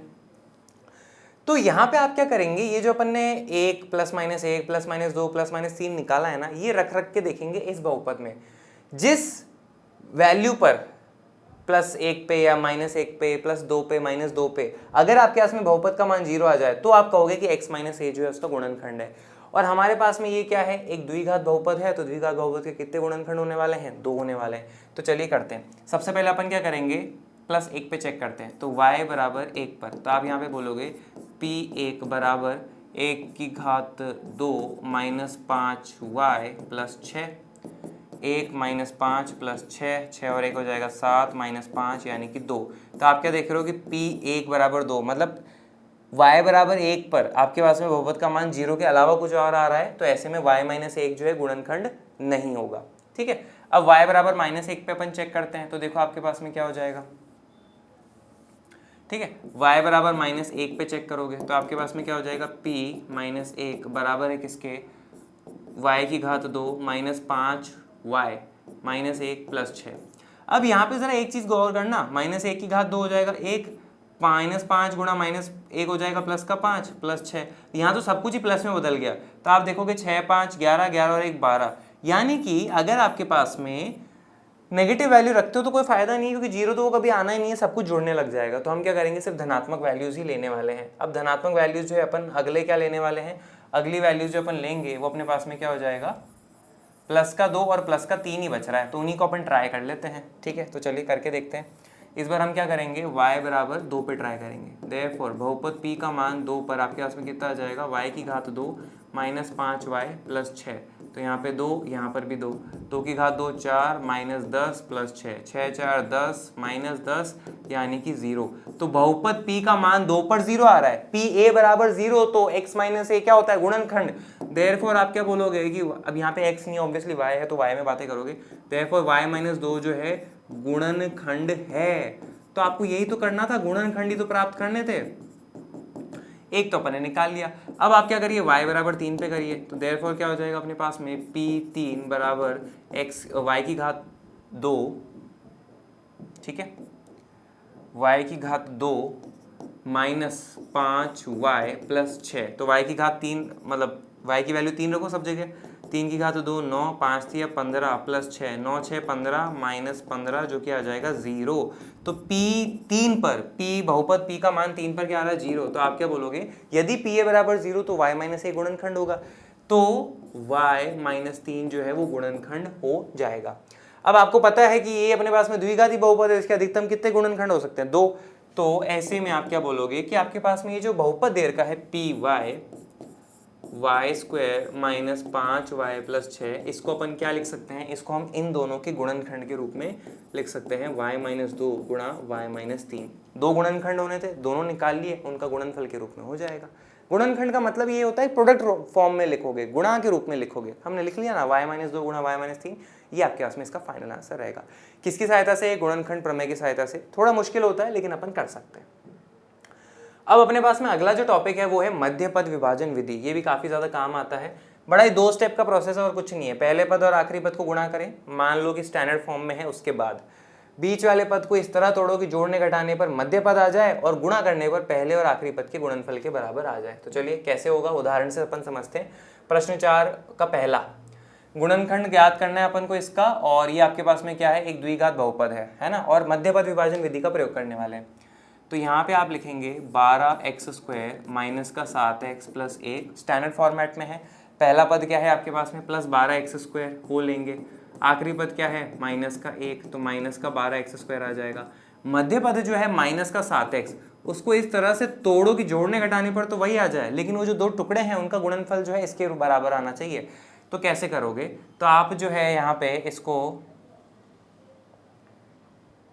यहाँ पे ये प्लस आएगा, ठीक है, प्लस का 1 है, तो यहाँ पे आप इसको कैसे तोड़ोगे, माइनस का 4x और माइनस का 3x, जोड़ने घटाने पर तो वही आएगा, और इन दो का गुणनफल जो है ये आएगा। तो यहाँ पे आप इस चीज़ को लिखेंगे कि 12x स्क्वायर माइनस का 4x माइनस का 3x प्लस 1, यहाँ पे आप इन दोनों में से कॉमन ले लीजिए 4x, तो आपके पास में क्या बचेगा 3x माइनस का 1, इन दोनों में से आप माइनस 1 कॉमन ले लीजिए तो क्या बचेगा 3x माइनस 1, इन दोनों में से 3x माइनस 1 कॉमन ले लीजिए तो क्या बचेगा 3x माइनस 1 गुणा 4x माइनस 1। ये लीजिए आपका फाइनल आंसर आ चुका है मध्य पद विभाजन विधि के द्वारा।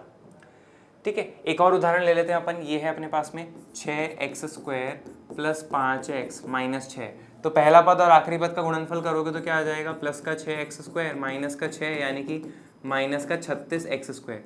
अब मध्य पद जो है ना 5x, इसको इस तरह से तोड़ो कि जोड़ने घटाने पर तो वही आ जाए, लेकिन गुणनफल इसके बराबर आएगा, तो आप इसको लिखोगे 9x और माइनस का 4x, जोड़ने घटाने पर तो 5x ही आएगा, लेकिन गुणनफल जो है इसके बराबर आएगा, चेक कर लेना। ठीक है, तो 6x square plus 9x minus 4x minus 6, इन दोनों में से आप क्या करो 3x कॉमन ले लो तो क्या बचेगा 2x प्लस 3 बचेगा, इन दोनों में से माइनस 2 कॉमन ले लो इन दोनों में से तो क्या बचेगा 2x प्लस 3 बचेगा। अब इन दोनों में से 2x प्लस 3 कॉमन ले लो तो आपके पास में क्या आ जाएगा 2x प्लस 3 गुणा 3x माइनस 2। ये लीजिए मध्य पद विभाजन विधि का आपके पास में सॉल्व हो गया। अब हम आते हैं प्रश्न नंबर 5, गुणनखंड ज्ञात करना रहेगा। तो अभी तो अपने पास में क्या था, द्विघाती बहुपद थे, उसके लिए अपने पास में 2 तरीके हैं, गुणनखंड प्रमेय और मध्य पद विभाजन विधि आपने देखा। अब हमारे पास में त्रिघाती बहुपद आ रहे हैं, इनका गुणनखंड अपन कैसे करेंगे, तो इनका भी बड़ा ही सिंपल है। सबसे पहले आप ये देखो त्रिघाती बहुपद के कितने गुणनखंड होंगे, 3 होने वाले हैं। तो हम यहाँ पे क्या करेंगे, पहले एक गुणनखंड प्राप्त करने की कोशिश करेंगे, किसके द्वारा, गुणनखंड प्रमेय के द्वारा हम इसका गुणनखंड प्राप्त करने की कोशिश करेंगे।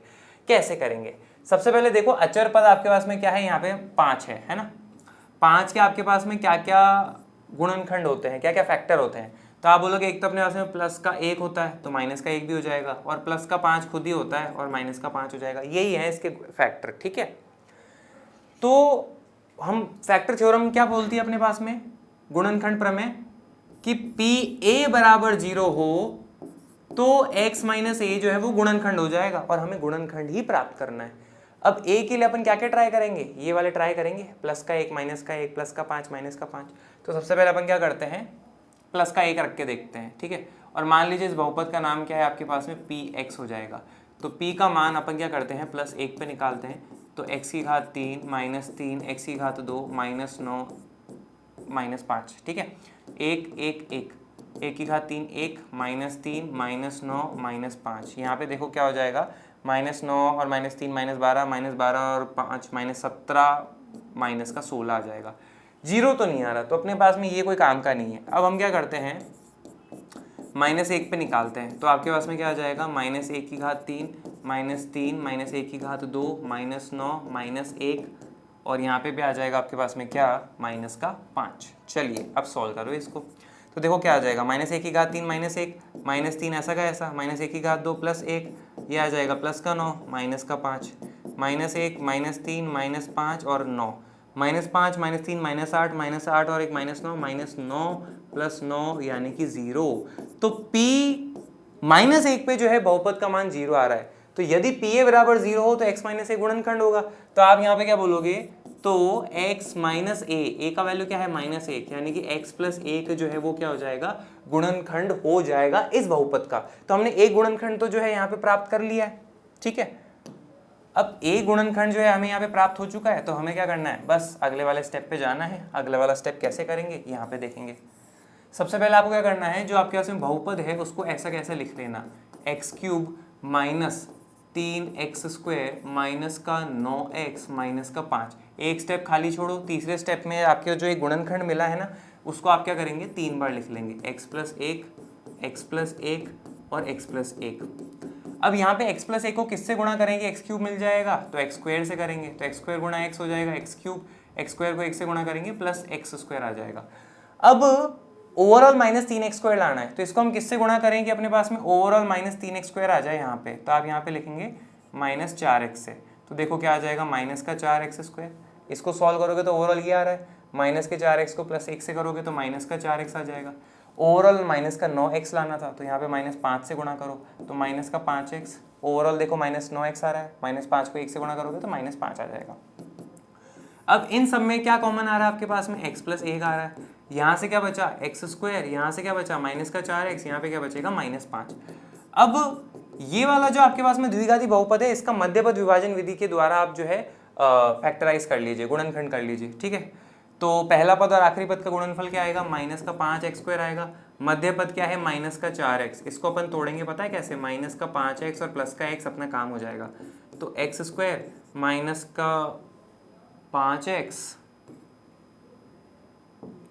ठीक है, और +x -5 आ जाएगा। अब यहाँ पे कॉमन ले लो, x + 1 ऐसा का ऐसा, ब्रैकेट इन दोनों में से x कॉमन ले लो तो क्या बचेगा, x - 5, और इन दोनों में से 1 कॉमन ले लो तो क्या आ जाएगा, x - 5, ब्रैकेट बंद, तो यहाँ पे आ जाएगा x + 1, इन दोनों में से x - 5 जो है वो कॉमन ले सकते हो, तो क्या बचेगा यहाँ पे x + 1। अब ये सब कुछ क्या आ गया आपके पास में, गुणनफल के रूप में आ चुका है, ठीक है। x + 1 गुणा x + 1 गुणा x - 5 आपके पास में आ जाएगा, ठीक है। तो इस तरह से जो है आप यहाँ पे इसको कर सकते हैं, गुणनफल के रूप में अपन यहाँ पे लिख चुके हैं, ठीक है। आगे बढ़ते हैं, अब अपन आते हैं प्रश्न नंबर 5 के तीसरे हिस्से पे। वो अपने पास में आखिरी एक प्रैक्टिस रहेगा छोटा सा, ठीक है। गुणनखंड ज्ञात करना है इसका, वही आपके पास में हो जाएगा, प्लस का 20 है आपके पास में, तो इसका क्या करेंगे, सबसे पहले आप गुणनखंड ज्ञात करें 20 के। तो अगर आप 20 के गुणनखंड देखोगे तो अपने पास में क्या क्या हो जाता है, एक तो हो जाता है +1 -1 +2 -2 +4 -4 +5 -5, इस तरह से चलता रहता है। अपन तो शुरुआत के जो छोटे छोटे होते हैं ना, इन्हीं से अपना काम हो जाता है। तो सबसे पहले अपन क्या करेंगे, इस बहुपद का नामकरण कर लेते हैं, मान लीजिए px है, तो इस बहुपद का मान अपन जो है किस पे निकालते हैं, x = 1 पे निकालते हैं। तो 1 पे वैसे देखो नहीं आएगा, क्योंकि हमें 0 लाना है गुणनखंड प्रमेय से, सब कुछ धनात्मक है, तो अगर आप रखोगे तो सब कुछ जुड़ जाएगा, 0 तो नहीं आएगा, तो अपन -1 पे शुरू करते हैं, ठीक है। तो -1 की घात 3 + 13 x की घात -2 + 32 गुणा x की घात 1 और +20 हो जाएगा आपके पास में, -1 की घात 3 -1 + 13 ऐसा का ऐसा, -1 की घात 2 + 1, 32 को -1 से गुणा करोगे तो -32 + 20। अब यहाँ पे देखो 13 गुणा 1 13, 13 में से 1 गया तो कितना बचा, 12, 12 और 20 कितना हो जाएगा, 32, और -32 तो है, तो 32 में से 32 गया तो 0। तो आप क्या बोलोगे गुणनखंड प्रमेय से, यदि PA = 0 तो आपके पास में x - a जो है, x - a का वैल्यू -1 है, यानी कि x + 1 जो है वो गुणनखंड होगा, और हमें यही तो करना था, एक गुणनखंड प्राप्त कर लेना था, वो अपना काम हो गया। अब ज़रा आप यहाँ पे आगे आइए। अब हम क्या करेंगे, पी एक्स जो बहुपद है ना उसको ऐसा कैसा लिखेंगे, x cube plus 13x² plus 32x plus 20। ठीक है, अब एक स्टेप छोड़ोगे और अगले वाले स्टेप में आप क्या करोगे, इस गुणनखंड को 3 बार लिख लोगे, x प्लस 1 x प्लस 1 और फिर क्या आ जाएगा अपने पास में x प्लस 1। अब यहाँ पे इसको अपन किससे गुणा करें कि एक्स क्यूब मिल जाए, तो एक्स स्क्वायर से करो, तो देखो x cube plus x square आ जाएगा। इसको किससे गुणा करें कि हमारे पास में कुछ इस तरह से आए कि ओवरऑल प्लस का 13x² हो जाए, तो प्लस के 12x से करो, तो देखो यहाँ पे आएगा 12x², 12x² x² 13x² हो गया, 12x को 1 से गुणा करोगे तो 12x आ जाएगा। ओवरऑल हमें 32x लाना है, तो कैसे करोगे, यहाँ पे 20 से गुणा कर लो, 20x को गुणा करोगे तो क्या आ जाएगा, प्लस का 20x, 20x प्लस 12x हो गया 32x, और यहाँ पर आपके पास में क्या आ जाएगा, 20 बचा हुआ था वो आ जाएगा, प्लस का 20 आ जाएगा। ठीक है, अब इन तीनों में से आप क्या करिए, x प्लस 1 जो है वो कॉमन दिख रहा है तो बाहर निकाल लो, ब्रैकेट x², यहाँ से बचेगा प्लस का 12x और यहाँ पे क्या बचेगा, प्लस का 2। नेक्स्ट आ जाओ, x प्लस 1 जो है ऐसा का ऐसा, गुणनखंड प्रमेय का वो अपन यहाँ पे मध्यपद विभाजन विधि का प्रयोग कर लेंगे, ये आपके पास में 20 है। ठीक है, मध्यपद विभाजन विधि है तो उसका प्रयोग करोगे तो आप इसको इस तरह से तोड़ोगे, 10x प्लस 2x प्लस 20 करके देख लीजिएगा, ये आ जाएगा आपके पास में x प्लस 1 ब्रैकेट बंद, इन दोनों में से x कॉमन लो तो आपके पास में क्या बचेगा, x प्लस 10 बचेगा। इन दोनों में से आप क्या करोगे, 2 कॉमन लोगे तो क्या बचेगा, x प्लस 10 बचेगा। ठीक है, ब्रैकेट बंद करेंगे, x प्लस 1, इन दोनों में से x प्लस 10 अपने पास में कॉमन है वो ले लेंगे, तो यहाँ पे आपके पास में क्या बचेगा, x बचेगा और प्लस 2 बचेगा, ब्रैकेट बंद कर दो, तो फाइनल आंसर क्या आ जाएगा, x प्लस 1 गुणा x प्लस 10 गुणा x प्लस 2, तो ये आपके पास में जो है गुणनखंड हो जाएगा। तो इस तरह से जो है अपन यहाँ पे इस क्वेश्चन को करने वाले हैं। तो मुझे उम्मीद है आपको यहाँ तक समझ में आएगा। तो चलिए फिर अब अपन आगे बढ़ते हैं। अब हम आते हैं आखिरी प्रश्नावली की ओर। ठीक है, तो सबसे पहले अपन शुरू करेंगे कि इससे बीजीय सर्वसमीकाएं, तो अपने पास में 10 बीजीय सर्वसमीकाएं हैं, इनका प्रयोग जो है अपने पास में प्रश्नावली 2.5 में रहने वाला है। ठीक है, तो चलिए फिर कंटिन्यू करते हैं अपन यहाँ पे। सबसे पहले अपन आएंगे प्रश्न नंबर 2 पे, सीधे गुणा किए बिना निम्नलिखित गुणनफलों के मान जो है हमें ज्ञात करने रहेंगे। पहला वाला जो हिस्सा आपके पास में वो क्या है, 103 गुणा 107, तो हमें क्या करना है, इसको सीधा नहीं गुणा करना है, हमें बीजीय सर्वसमीका का प्रयोग करना है। तो कैसे करेंगे, 103 को आप क्या लिख सकते हैं, 100 प्लस 3 लिख सकते हैं, और 107 को आप क्या लिख सकते हैं, 100 प्लस 7 लिख सकते हैं। अब हमें एक सर्वसमीका पता है क्या, कि x प्लस a गुणा x प्लस b जो है वो किसके बराबर हो जाता है, x² plus a plus b गुणा x प्लस a गुणा b, इसके बराबर हो जाता है। कंपेयर करोगे तो यहाँ पे x से दोनों जगह, तो x की जगह आपको क्या दिख रहा है, 100 दिख रहा है, a की जगह आपको 3 दिख रहा है, और b की जगह जो है आपको 7 दिख रहा है। तो बस उसको रखो और सॉल्व कर लो।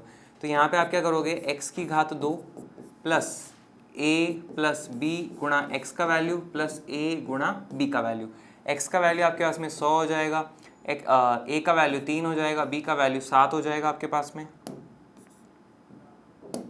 ठीक है, x का वैल्यू 100 हो जाएगा, a का वैल्यू 3 हो जाएगा, और b का वैल्यू आपके पास में 7 हो जाएगा। अब इसको सॉल्व कर लो, 100 की घात 2 यानी कि आपके पास में क्या हो जाएगा, 10,000 हो जाएगा, 7 3 10, 10 इंटू 100 क्या हो जाएगा आपके पास में 1000 हो जाएगा, 7 या 21, 10,000 और 1000 11,000, तो 11,021 जो है आपके पास में फाइनल आंसर हो जाएगा। ठीक है, आगे वाले पे आते हैं अपने पास में प्रश्न नंबर 3 के दूसरे हिस्से पे, उपयुक्त सर्वसमीकाएं प्रयोग करके निम्नलिखित का गुणनखंडन कीजिए। गुणनखंड करना है यानी कि प्रोडक्ट फॉर्म में गुणा के रूप में लिखना रहेगा।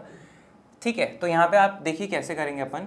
आप यहाँ पे देख रहे हो कि 4y की घात 2 है, इसको मैं ऐसे लिख सकता हूँ क्या, 2y पूरे की घात 2। ठीक है, और प्लस 1 है, इसको अपन क्या लिख सकते हैं, a की घात 2। अब यहाँ पे आपको देख के आइडिया लगेगा कि हम कौन सी वाली सर्वसमीका का प्रयोग करेंगे। ऑब्वियसली वो वाली सर्वसमीका जिसके अंदर अपने पास में क्या है, वर्ग है। तो वर्ग वाला जो अपने पास में केस है ना, वो सिर्फ यहाँ तक ही है, इसमें इसमें इसमें इसमें और इसमें। अब इसमें तो इतने सारे पद हैं, अपने पास में जो क्वेश्चन है उसमें इतने पद नहीं है, उसमें तो थोड़े ही हैं। तो और माइनस भी है, तो माइनस वाला कौन सा है, ये सेकंड वाला है, और ये थर्ड वाला भी है। लेकिन थर्ड वाले में 2 पद है, हमारे पास 2 नहीं है, हमारे पास में 2 पद है जिनका वर्ग है। तो ऐसे में दूसरी वाली सर्वसमीका जो है वो अपने पास में सही बैठेगी। ठीक है, तो मैं ये विचार कर रहा हूँ, फाइनल अभी हम कंक्लूजन पे नहीं पहुंचे हैं, हम हिट एंड ट्राई करते हैं यहाँ पे कि भाई इस रूप में बैठ जाएगी क्या। तो मैं यहाँ पे देख रहा हूँ कि x² माइनस 2 गुणा x गुणा y प्लस y की घात 2, वो किसके बराबर हो जाएगा अपने पास में, x माइनस वाई पूरे की घात 2। इस रूप में होनी चाहिए। देखो ना, x की जगह 2y दिख रहा है, y की जगह आपको 1 दिख रहा है, ये बीच में है -2 गुणा x गुणा y। x का मान कितना है आपके पास में 2y है और y का मान कितना है 1 है। और चेक करो -2 गुणा 2y बराबर -4y आ रहा है, यानी कि एग्जैक्टली यही फॉर्मेट आपके पास में बैठ रहा है और ये किसके बराबर है, इसके। तो आप यहाँ पे क्या लिखोगे, ऑब्वियसली आंसर शीट में ये लिखना रहेगा x माइनस वाई पूरे की घात 2, x का वैल्यू है 2y और y का वैल्यू कितना है आपके पास में 1। तो ये लीजिए आपका फाइनल आंसर आ जाएगा। ज़्यादा से ज़्यादा आप इसको 2y माइनस 1 गुणा 2y माइनस 1 वैसे भी करके लिख सकते हो, बट ऐसे चल जाएगा, कोई इशू नहीं है।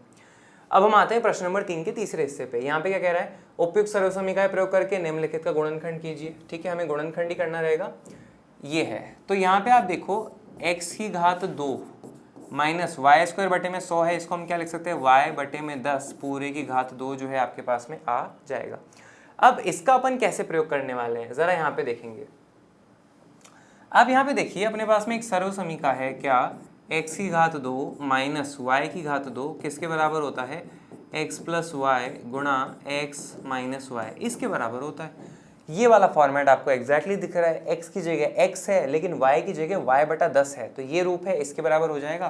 तो आप यहाँ पे क्या लिखोगे, x प्लस वाई यानी कि ये गुणा x माइनस वाई यानी कि मतलब y का मतलब y की जगह बोल रहा हूँ जो भी है y बटा 10। गुणनखंड के रूप में गुणा के रूप में लिखना तो हो गया गुणनखंड, इतना ही है क्वेश्चन।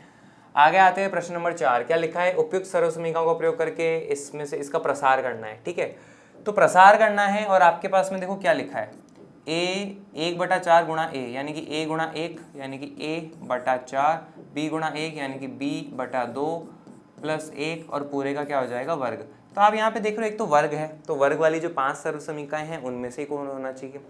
3 पद हैं और तीनों का वर्ग करना है, तो ऐसे में अपने पास में केवल और केवल एक ही सर्वसमीकरण है, वो कौन सी है, ये वाली x plus Y plus z पूरे की घात 2 बराबर हो जाएगा x की घात 2 प्लस y की घात 2 प्लस z की घात 2 प्लस 2 गुणा एक्स वाई प्लस 2 गुणा वाई जेड प्लस 2 गुणा जेड एक्स, ये है आपके पास में।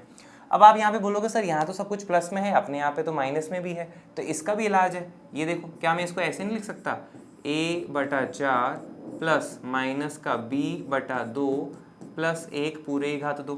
कंपेयर करो, x की जगह क्या है, a बटा 4 है, y की जगह क्या है, माइनस का b बटा 2 है, z की जगह क्या है, 1 है।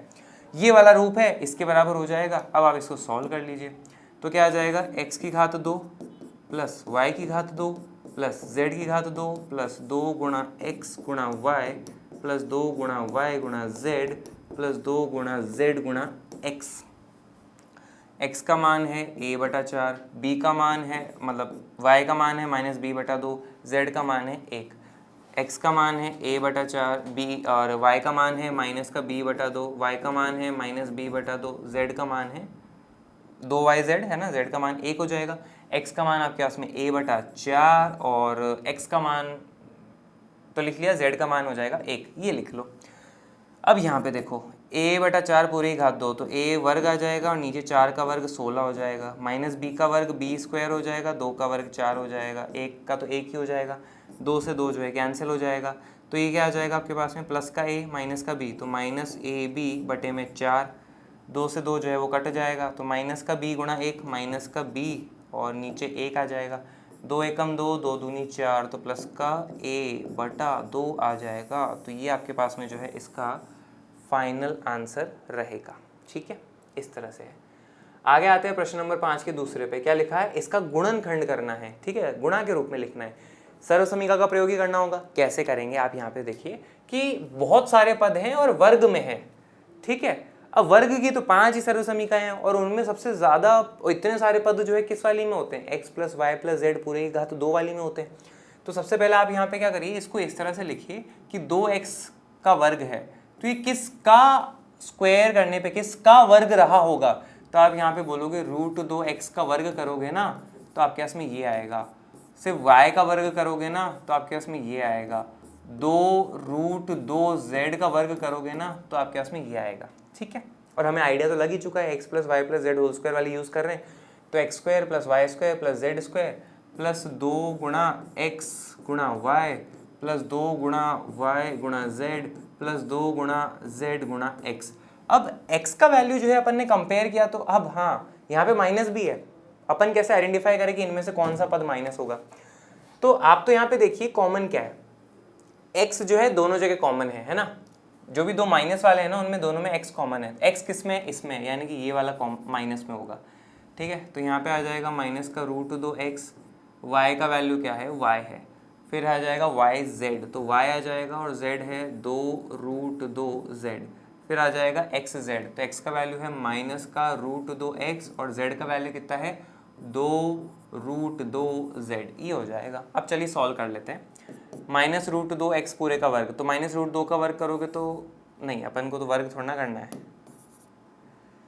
अब ये किस फॉर्मेट में आ चुका है आप तो वो देखो, मेन सर्व समीकरण जतानी पड़ेगी आपको यहाँ पे कि x की घात 2 प्लस y की घात 2 प्लस z की घात 2 प्लस 2 गुणा x गुणा y प्लस 2 गुणा y गुणा z प्लस 2 गुणा x गुणा z किसके बराबर होता है? x plus Y plus z पूरे की घात 2 के बराबर होता है। तो ये रूप जो है, ये फॉर्मेट जो है इसके बराबर है, ये पूरा फॉर्मेट जो है ये है इसके बराबर होगा। तो ये बीच में अपन ने बता दिया x plus Y plus Z whole square. तो अब यहाँ पे x का वैल्यू क्या है? -√2x है। y का वैल्यू क्या है? y है। z का वैल्यू क्या है? 2√2z whole square. ये लीजिए आपके पास में जो है गुणनखंड हो चुका है। इसको वर्ग है तो दो बार गुणा करके लिख लो तो भी आपका आंसर सही रहेगा, ठीक है। प्रश्न नंबर 6 के तीसरे हिस्से पे आते हैं। क्या लिखा है? निम्नलिखित घनों को प्रसारित रूप में लिखिए। प्रसार करना है। अब घन है तो घन वाले में अपने पास में सर्व समीकरण हमें पता है, और दो पद यहाँ पे आपको देखने को मिल रहे हैं। तो दो पद है, प्लस में है, तो कौन सी वाली सर्व समीकरण का प्रयोग करोगे? तो आपको बड़ा ही क्लियर कट यहाँ पे पता है कि हम यहाँ पे कौन सी वाली सर्व समीकरण का प्रयोग करेंगे। x प्लस वाई पूरे की घात 3 बराबर x की घात 3 प्लस वाई की घात 3 प्लस 3 गुणा x गुणा वाई गुणा x प्लस वाई, इस वाली सर्व समीकरण का प्रयोग करोगे। x का वैल्यू कितना है? 3x बटे में 2, तो यहाँ पे आ जाएगा 3x बटे में 2 पूरे की घात 3 प्लस वाई क्यूब, तो y का वैल्यू कितना है? 1 प्लस 3 गुणा x का वैल्यू गुणा y का वैल्यू, x का वैल्यू कितना है? 3x बटे में 2, y का वैल्यू 1 गुणा x प्लस वाई, x का वैल्यू कितना है? 3x बटे में 2 प्लस वाई। ये हो चुका है, बीच में अपन ने ये बता दी। अब सॉल्व कर लो। 3 का वर्ग हो जाएगा 9x स्क्वायर और नीचे 2 का वर्ग हो जाएगा 4, 1 की घात 3 1 हो जाएगा। ओके सॉरी, यहाँ पे आपके पास में 3 रहेगा, अपने पास में घात जो है 3 करनी पड़ेगी, ठीक है। अब जब घात यहाँ पे आप 3 करोगे तो आपके पास में यहाँ पे भी बदलाव होगा। 27x³ और 2 का घात 3 हो जाएगा 8, ठीक है। अब यहाँ पे अगला देखो, 3 तिया 9x, 9x को 1 से गुणा करेंगे तो 9x और नीचे आपके पास में 2 है, और ये ब्रैकेट में आ जाएगा कितना? 3x बटे में 2 प्लस का 1। अब फर्दर गुणा कर लो, 27x³ बटे में 8 प्लस 1 प्लस इसको इससे गुणा करो तो क्या हो जाएगा? 9 तिया 27, x को 1 से करोगे तो x स्क्वायर, 2 दूनी 4, 9x बटे में 2 को 1 से करोगे तो क्या आ जाएगा? 9x बटे में 2। ये लीजिए आपका फाइनल आंसर जो है यहाँ पे आ चुका है, ठीक है। प्रश्न नंबर 7 का दूसरा, उपयुक्त सर्व समीकरण का प्रयोग करके निम्नलिखित के मान ज्ञात कीजिए। हमें डायरेक्टली 102 की घात 3 जो है गुणा करके नहीं निकालना, सर्व समीकरण का प्रयोग करके निकालना है। कैसे करेंगे? तो यहाँ पे आप देखेंगे कि 102 पूरे की घात 3 को हम क्या लिख सकते हैं? 100 प्लस 2 पूरे की घात 3। अब हमें एक सर्व समीकरण ध्यान है क्या कि x प्लस वाई पूरे की घात 3 जो है किसके बराबर होता है? x की घात 3 प्लस y की घात 3 प्लस 3 गुणा x गुणा y गुणा x प्लस वाई आपके पास में हो जाएगा। अब यहाँ पे कंपेयर करो, x की जगह 100 है, y की जगह 2 है, ये वाला फॉर्मेट है, इसके बराबर हो जाएगा। तो x की घात 3 प्लस y की घात 3 प्लस 3 गुणा x गुणा y गुणा x प्लस वाई, 100 प्लस 2। तो यहाँ पे देखो, तो यहाँ पे 100 की घात 3 हो जाएगा, मतलब कि आपके पास में क्या आ जाएगा? ये आ जाएगा,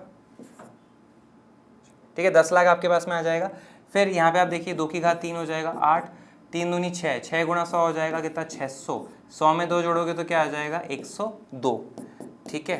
तो यहाँ पे 3 4 5 6 आपके पास में आ जाएगा प्लस 8, 600 को 102 से गुणा करना है, तो 102 को 6 से गुणा कर लो तो आपके पास में क्या आ जाएगा? 612, पीछे 2 0 है। अब इसको जोड़ना है आपको, ठीक है। तो आ जाएगा 1 2 3 4 5 6 प्लस 6 1 2 0 8। अब इसको फिर जोड़ लो तो यहाँ आ जाएगा 6 1 2 0 8, ये आपके पास में आ जाएगा, ठीक है। 1 0 3 4 5 6 हाँ, तो 10,61,208 जो है आपके पास में आंसर हो जाएगा। ये फाइनल आंसर आपके पास में रहेगा। ठीक है, आगे बढ़ते हैं। प्रश्न नंबर 8, निम्नलिखित में से प्रत्येक का गुणनखंडन करना है। ये आपके पास में है 8a³ - b³ - 12a² plus 6ab²। गुणनखंड करना है और आप यहाँ पे क्या देख रहे हैं कि घन है, तो घन वाली सर्वसमीका को ही हमें याद करना होगा। पर पहले आप ये देखिए कि 8a³ किसका घन रहा होगा, तो 2a का जब घन करोगे तो आपके पास में ये आएगा। b³ किसका घन आया होगा, ये b का आया होगा। अब मैं ये विचार कर रहा हूँ कि अपने पास में इतने पद हैं, घन भी है, माइनस में भी है, तो कौन सी वाली सर्वसमीका जो है यहाँ पे प्रयोग करना सही रहेगा। तो यहाँ पे अपने पास में ये वाली जो सर्वसमीका है ना आपके पास में, ये वाला सही रहेगा। सॉरी, माइनस में है ना, ये वाली सर्वसमीका जो अपने पास में सही रहेगी। x³ - y³ तो आपको दिख रहा है, ये वाला फॉर्मेट अपन को लेके आना है। तो चलिए लेके आते हैं। कैसे करेंगे यहाँ पे देखिए, है ना, मैं एक बार आपके सामने लिख भी देता हूँ वो सर्वसमीका। x³ - y³ -3 गुणा x गुणा y गुणा x - y जो कि बराबर है किसके, x - y पूरे की घात 3 के। ठीक है, ये फॉर्मेट आपको दिख रहा है। अब इस फॉर्मेट को लेके आना है, तो जरा एक बार यहाँ पे चेक करो। अपन अंदाज लगा रहे हैं कि ये सही बैठेगा, तो यहाँ पे आप लिखो -3 गुणा x गुणा y गुणा x - y। x को कंपेयर करा तो क्या आया 2a, y को कंपेयर करा तो क्या आया b, x को कंपेयर करा तो 2a और y को कंपेयर करा तो b। अब जरा गुणा करके देख लो, 3 दूनी 6ab, तो माइनस का 6ab है, ब्रैकेट में 2a माइनस का b है। करके देखो यहाँ पे, -6ab को 2a से गुणा करोगे तो माइनस का 12a² minus minus plus 6ab²। यही तो था आपके पास में, मतलब कि इसको जब कॉमन लोगे ना तो ये बन जाएगा। ये वाला फॉर्मेट आपके पास में बन चुका है, तो ये इसके बराबर होगा x - y पूरे की घात 3। x का वैल्यू है 2a, y का वैल्यू कितना है आपके पास में b। ये लीजिए, आपके पास में गुणनखंड हो चुका है। आप चाहो तो इसको 3 बार गुणा करके भी लिख सकते हो, कोई दिक्कत वाली बात नहीं है। अब हम आते हैं प्रश्न नंबर 10 पे। क्या लिखा है, निम्नलिखित में से प्रत्येक का गुणनखंड कीजिए, और ये दे रखा है। ठीक है, 2 पद हैं और घात 3 है, तो जब ये दिया होता है ना कि घात 3 है, घात 2 है, तो पहले देखो कि किसका वर्ग रहा होगा, किसका घन रहा होगा। तो 64m³ है, तो यहाँ पे आप क्या लिखोगे इसको, 8m की घात 3 माइनस 7n की घात 3। ठीक है, तो यहाँ पे आपके पास में 8 नहीं आएगा, यहाँ आपके पास में 4 आएगा। इनका घन जो है ये आपके पास में रहा होगा। अपने पास में फिर कौन सी सर्वसमीका है हमारे पास में, पक्की पकाई एक सीधी सीधी सर्वसमीका है। x की घात 3 माइनस y की घात 3 जो है वो बराबर होगा x माइनस वाई गुणा x² plus xy plus y²। ये वाली सर्वसमीका है। गुणनखंड के रूप में अपन को क्या लिखना है, गुणा के रूप में लिखना है, तो यही आएगा आपके पास में। और ये वाला आपके पास में फॉर्मेट है, इसके बराबर होगा। x की जगह क्या आ रहा है 4m, y की जगह क्या आ रहा है 7n, तो रख दो x minus Y bracket x की घात 2 प्लस x गुणा y प्लस y की घात 2 ब्रैकेट बंद।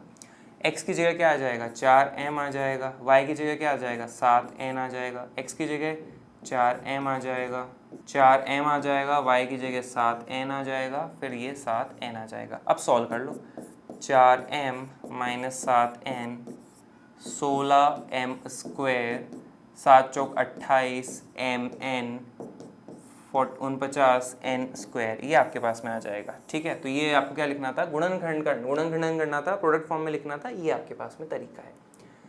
ठीक है, प्रश्न नंबर 11 पे आते हैं। क्या लिखा है, गुणनखंडन कीजिए इसका 27x³ plus y³ plus z³ minus 9xyz। तो आप यहाँ पे देख रहे हो घन है, तो घन वाली ही सर्वसमीका अपन को कोई प्रयोग करनी पड़ेगी। अब यहाँ पे सबसे पहले ये देखो किसका ये घन रहा होगा, ठीक है, ताकि हम आइडेंटिफाई कर सके ना कि कौन सी सर्वसमीका है। तो आप यहाँ पे इसको लिखोगे कि 3x का घन करोगे तो 27x³ आ जाएगा, y का करोगे तो y³ आ जाएगा, z का घन करोगे तो z³ आ जाएगा। अब माइनस 9xyz है, ठीक है, इसको क्या कर सकते हो। अब देखो 3 आपके पास में पद हैं जो कि घन में है और साथ में कुछ लिखा हुआ है, कौन सी वाली सर्वसमीका आपके पास में काम आएगी। यहाँ पे देखो 3 आपके पास में घन में पद हैं और माइनस में 3 करके कुछ आपके पास में गुणा कर रखा है, ये वाली सर्वसमीका है। और तो देखो ना कहाँ है, 3 पद लगातार घन में आपको कहाँ देखने को मिल रहे हैं, यहाँ 2 है, यहाँ 2 है, यहाँ 2 है, यहाँ पे भी 2 है, तो यहीं तो 3 है, तो और कोई ऑप्शन बच नहीं रहा। तो इस वाली सर्वसमीका का ही जो अपन यहाँ पे प्रयोग करने वाले हैं। ठीक है। तो मैं यहाँ पे सर्वसमीका का एक बार फॉर्मेट लिख देता हूँ क्या कि भाई x की घात 3 प्लस y की घात 3 प्लस z की घात 3 माइनस 3xyz बराबर होगा किसके x plus Y plus z गुणा x square plus Y square plus Z square minus x y minus y z minus z x, ये लीजिए ब्रैकेट बंद। तो ये है, तो और आपको लग रहा है कि ये वाला फॉर्मेट अपने पास में दिया हुआ है, इतना तो हमको दिख रहा है, इस वाले फॉर्मेट में अरेंज कर लो। माइनस 3 गुणा एक्स गुणा वाई गुणा जेड, और जब हमने आइडिया लगाया है तो एक्स की वैल्यू क्या आ रहा है 3x आ रहा है, वाई का वैल्यू क्या आ रहा है y आ रहा है, z का वैल्यू क्या आ रहा है सिंपल z आ रहा है। करके देख लो, 3 तिया माइनस 9xyz वही आ रहा है। तो ये वाला फॉर्मेट आपके पास में लिखा है, इसके बराबर अपन लिख सकते हैं सर्वसमीका की सहायता से। तो आप क्या लिखोगे x plus Y plus Z, 3x plus Y plus Z bracket बंद, x के मान की घात 2 प्लस y के मान की घात 2 प्लस z के मान की घात 2 minus x minus Y minus Y minus Z minus X bracket बंद। x का वैल्यू कितना है 3x है, फिर y है, फिर z है। x का वैल्यू 3x है, y है, z है, 3x है और ये z है। हमने सारी वैल्यूज़ जो हैं x और z का, x का, y का, z का रख दिया। 3x plus Y plus Z, 3x का वर्क करोगे तो क्या आ जाएगा 9x square plus Y square plus Z square minus 3xy आ जाएगा, ये माइनस वाई जेड आ जाएगा और ये माइनस 3xz जो है आपके पास में आ जाएगा। तो इसके साथ आपके पास में ये क्वेश्चन जो है यहाँ पे सॉल्व हो जाएगा।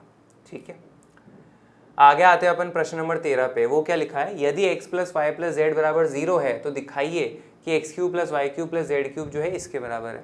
तो यहाँ पे हमें सीधा दिख रहा है हमें कौन सी सर्वसमीका प्रयोग करनी है, ये वाली, कि भाई x cube plus Y cube plus Z cube minus 3xyz जो है किसके बराबर होता है x plus Y plus z गुणा x square plus Y square plus Z square minus x y minus y z minus z x होता है। ठीक है, क्वेश्चन कह रहा है कि x plus Y plus Z का वैल्यू कितना है 0 है, 0 गुणा ये है, तो एनीथिंग किसी भी चीज़ को अगर आप 0 से मल्टीप्लाई करोगे तो क्या आएगा आपके पास में 0 आएगा। तो X cube plus Y cube plus Z cube minus 3xyz, question ने बोल रखा है ये 0 है, 0 गुणा ये क्या हो जाएगा 0। अब यहाँ पे देखो x cube plus Y cube plus Z cube minus 3xyz को उधर ले जाओ तो क्या आ जाएगा प्लस का 3xyz, ये लीजिए प्रूफ हो चुका है, इतना ही था। ठीक है, अब हम आते हैं प्रश्न नंबर 14 में। वास्तव में घनों का परिकलन किए बिना निम्नलिखित में से प्रत्येक का मान ज्ञात कीजिए। हमें परिकलन नहीं करना है पर हमें सर्वसमीका का प्रयोग करते हुए निकालना है। तो कैसे करेंगे, यहाँ पे ज़रा मान लो कि x का मान कितना है 28 है, y का मान कितना है -15 है और z का मान कितना है -13 है। ज़रा यहाँ पे x plus Y plus Z का वैल्यू निकालो, 28 -15 -13 किसके बराबर आ जाएगा 28 माइनस 28 जो कि बराबर है 0 के। तो x plus Y plus Z का वैल्यू 0 आ रहा है। और अभी अभी हमने पिछले क्वेश्चन में ये तो देखा था कि अगर x plus Y plus Z का वैल्यू 0 होता है तो ये इसके बराबर होता है। और अगर यहाँ से नहीं भी रिलेट करते हो, आपको 3 संख्याओं का घन का वैल्यू निकालना है। देखो ना, x आपने ये लिया, y आपने ये लिया, z आपने ये लिया, तो x की घात 3 y की घात 3 प्लस z की घात 3 यही तो चाहिए।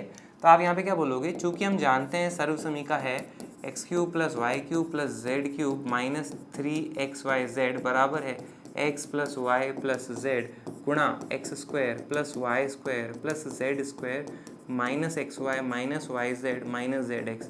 और हमने जो एक्स वाई जेड माना है उसके हिसाब से X plus Y plus Z का वैल्यू कितना है 0, 0 मल्टीप्लाइड बाय किसी से भी करोगे तो क्या आ जाएगा 0। अब x का वैल्यू कितना है 28, तो यहाँ पे आप क्या लिखोगे 28 की घात 3, y का वैल्यू कितना है -15 तो -15 की घात 3, z का वैल्यू कितना है -13 तो -13 की घात 3। और यहाँ पे इसको भी सॉल्व करो, -3 गुणा x का मान, y का मान, z का मान और इधर बराबर 0 चल ही रहा था। x का मान कितना है 28 है, y का मान कितना है -15 है, z का मान कितना है -13 है। अब इसको आप सॉल्व करो, 28 की घात 3 -15 की घात 3 -13 की घात 3, तो देखो कितना आ जाएगा अपने पास में, -15 और -3 को करोगे तो क्या आ जाएगा प्लस का 45। ठीक है, फिर 45 को अपन 28 से और फिर जो है किससे गुणा करेंगे -13 से।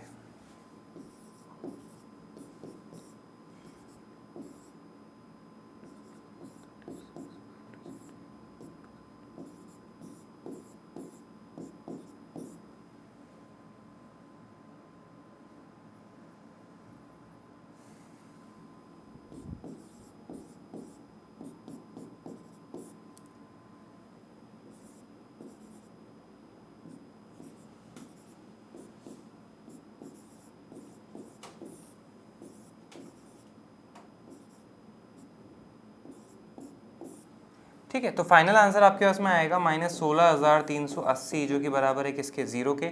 इसको अपन सीधे हाथ में ले जाएंगे तो 28 की घात 3 -15 की घात 3 -13 की घात 3 बराबर आ जाएगा 16,380। ये आपके पास में जो है इसका फाइनल आंसर आ जाएगा।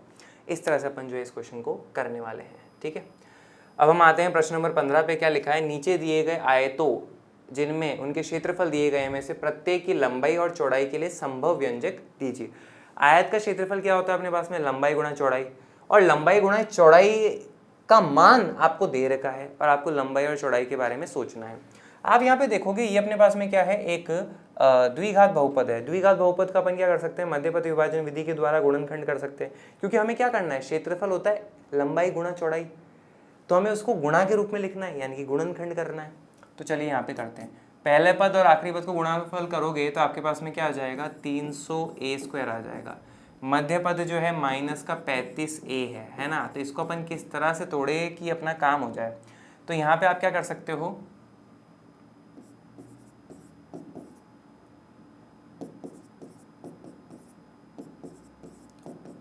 हाँ यहाँ पे आप करोगे -20a और -15a, तो देखना क्या हो जाएगा आपके पास में, 25a² -20a -15a + 12। जोड़ने घटाने पर तो यही आ रहा है, और इसका जो गुणनफल आएगा वो 300a² आ जाएगा। चेक करके देख लीजिए। इन दोनों में से अपन क्या करेंगे, 5a जो है वो कॉमन ले लेंगे, तो क्या बचेगा 5a - 4। इन दोनों में से अपन क्या करेंगे, -3 जो है वो कॉमन ले लेंगे, तो 5a - 4। इन दोनों में से 5a - 4 जो है वो कॉमन है, तो क्या आ जाएगा 5a - 3। अब चूंकि ये क्षेत्रफल था, तो क्षेत्रफल क्या होता है, लंबाई गुणा चौड़ाई। तो अगर आप इसको लंबाई ले रहे हो तो ये आपके पास में चौड़ाई हो जाएगा, और अगर इसको चौड़ाई ले रहे हो तो ये आपके पास में लंबाई हो जाएगा। L मतलब लेंथ और B मतलब ब्रेथ। तो इस तरह से लिख लोगे, अगर लंबाई ये है तो चौड़ाई ये है, अगर चौड़ाई ये है तो लंबाई ये है। इस तरह से पॉसिबल कॉम्बिनेशन आ जाएगा। मैंने थोड़ा शॉर्ट में किया है टाइम सेव करने के लिए। ठीक है, अब हम आते हैं प्रश्न नंबर 16 पे। वो अपने पास में क्या लिखा है, घनाभों जिनके आयतन नीचे दिए गए हैं। आयतन आप ध्यान होगा आपको, आयतन कैसे निकालते हैं, लंबाई गुणा चौड़ाई गुणा ऊंचाई करके निकालते हैं, कि विमाओं के संभव व्यंजक क्या है वो निकालने हैं। अब लंबाई गुणा चौड़ाई गुणा ऊंचाई, उसका फाइनल आंसर आपको ये दे रखा है। तो आप यहाँ पे क्या करिए ना, कि अगर अपन इस बहुपद का गुणनखंड कर लें, अपने पास में फैक्टराइजेशन कर लेंगे, तो आपके पास में क्या आ जाएगा, अलग अलग आ जाएगा, लंबाई गुणा चौड़ाई गुणा ऊंचाई, वही हमें करना रहेगा। तो चलिए करते हैं। सबसे पहला आप यहाँ पे देखो अपने पास में कॉमन आ रहा है 12ky² + 8ky - 20k। एक तो k जो है आपके पास में सब जगह कॉमन है। दूसरा 12, 8 और 20, इन सब में से 4 भी अपने पास में कॉमन आ जाएगा। तो मैं यहाँ पे क्या करता हूँ, 4k जो है ना उसको कॉमन ले लेता हूँ। तो यहाँ पे आ जाएगा आपके पास में 3y² + 2y - 5 जो है आपके पास में कॉमन आ जाएगा। अब ये जो अपने पास में बच रहा है ना, 3y² + 2y - 5, इसको अपन क्या करते हैं, मध्यपद विभाजन विधि द्वारा गुणनखंड कर लेंगे। तो ये आ जाएगा आपके पास में क्या, 3y² और -5 से गुणा करेंगे तो -15y² आ जाएगा।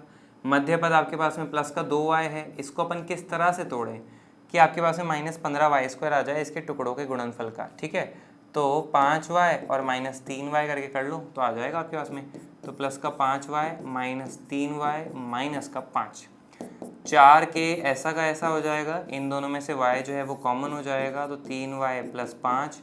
यहाँ पे -1 जो है वो कॉमन आ जाएगा, तो 3y + 5 ब्रैकेट बंद। ठीक है, तो 4k हो जाएगा। अब इन दोनों में से 3y + 5 जो है वो कॉमन ले लो, तो क्या बचेगा आपके पास में, y - 1 ब्रैकेट बंद कर लो। तो क्या आया है आपके पास में, 4k गुणा 3y + 5 गुणा y - 1। हमने क्या बात करी थी, लंबाई गुणा चौड़ाई गुणा ऊंचाई। तो अगर लंबाई ये है, चौड़ाई ये है, ऊंचाई ये है, तो ये ले लो। अगर लंबाई इसको लो तो चौड़ाई इसको ले लो, ऊंचाई इसको ले लो, ऊंचाई इसको लो तो लंबाई इसको ले लो, चौड़ाई इसको ले लो, जैसे चाहो वैसे कर सकते हो। क्वेश्चन ने तो हमें बोला है कि संभव व्यंजक बताइए, तो संभव 1 लिख लो, लंबाई चौड़ाई ऊंचाई, बात खत्म। तो इस तरह से जो है अपने पास में ये सारा काम जो है यहाँ पे रहता है। तो इसके साथ जो है अपन ने यहाँ पे चैप्टर नंबर 2 जो है उसका कर लिया है क्या, पूरा 1 शॉट कंप्लीट। तो मुझे उम्मीद है आज का ये सेशन लगा होगा आपको शानदार। पर फिर भी मन में किसी भी तरह की शंका तो कमेंट बॉक्स है ना यार, आप अपना डाउट वहाँ पे डाल सकते हैं, वहाँ पे अपन डिस्कस कर लेंगे। इसी के साथ इस सेशन के लिए थैंक यू वेरी मच।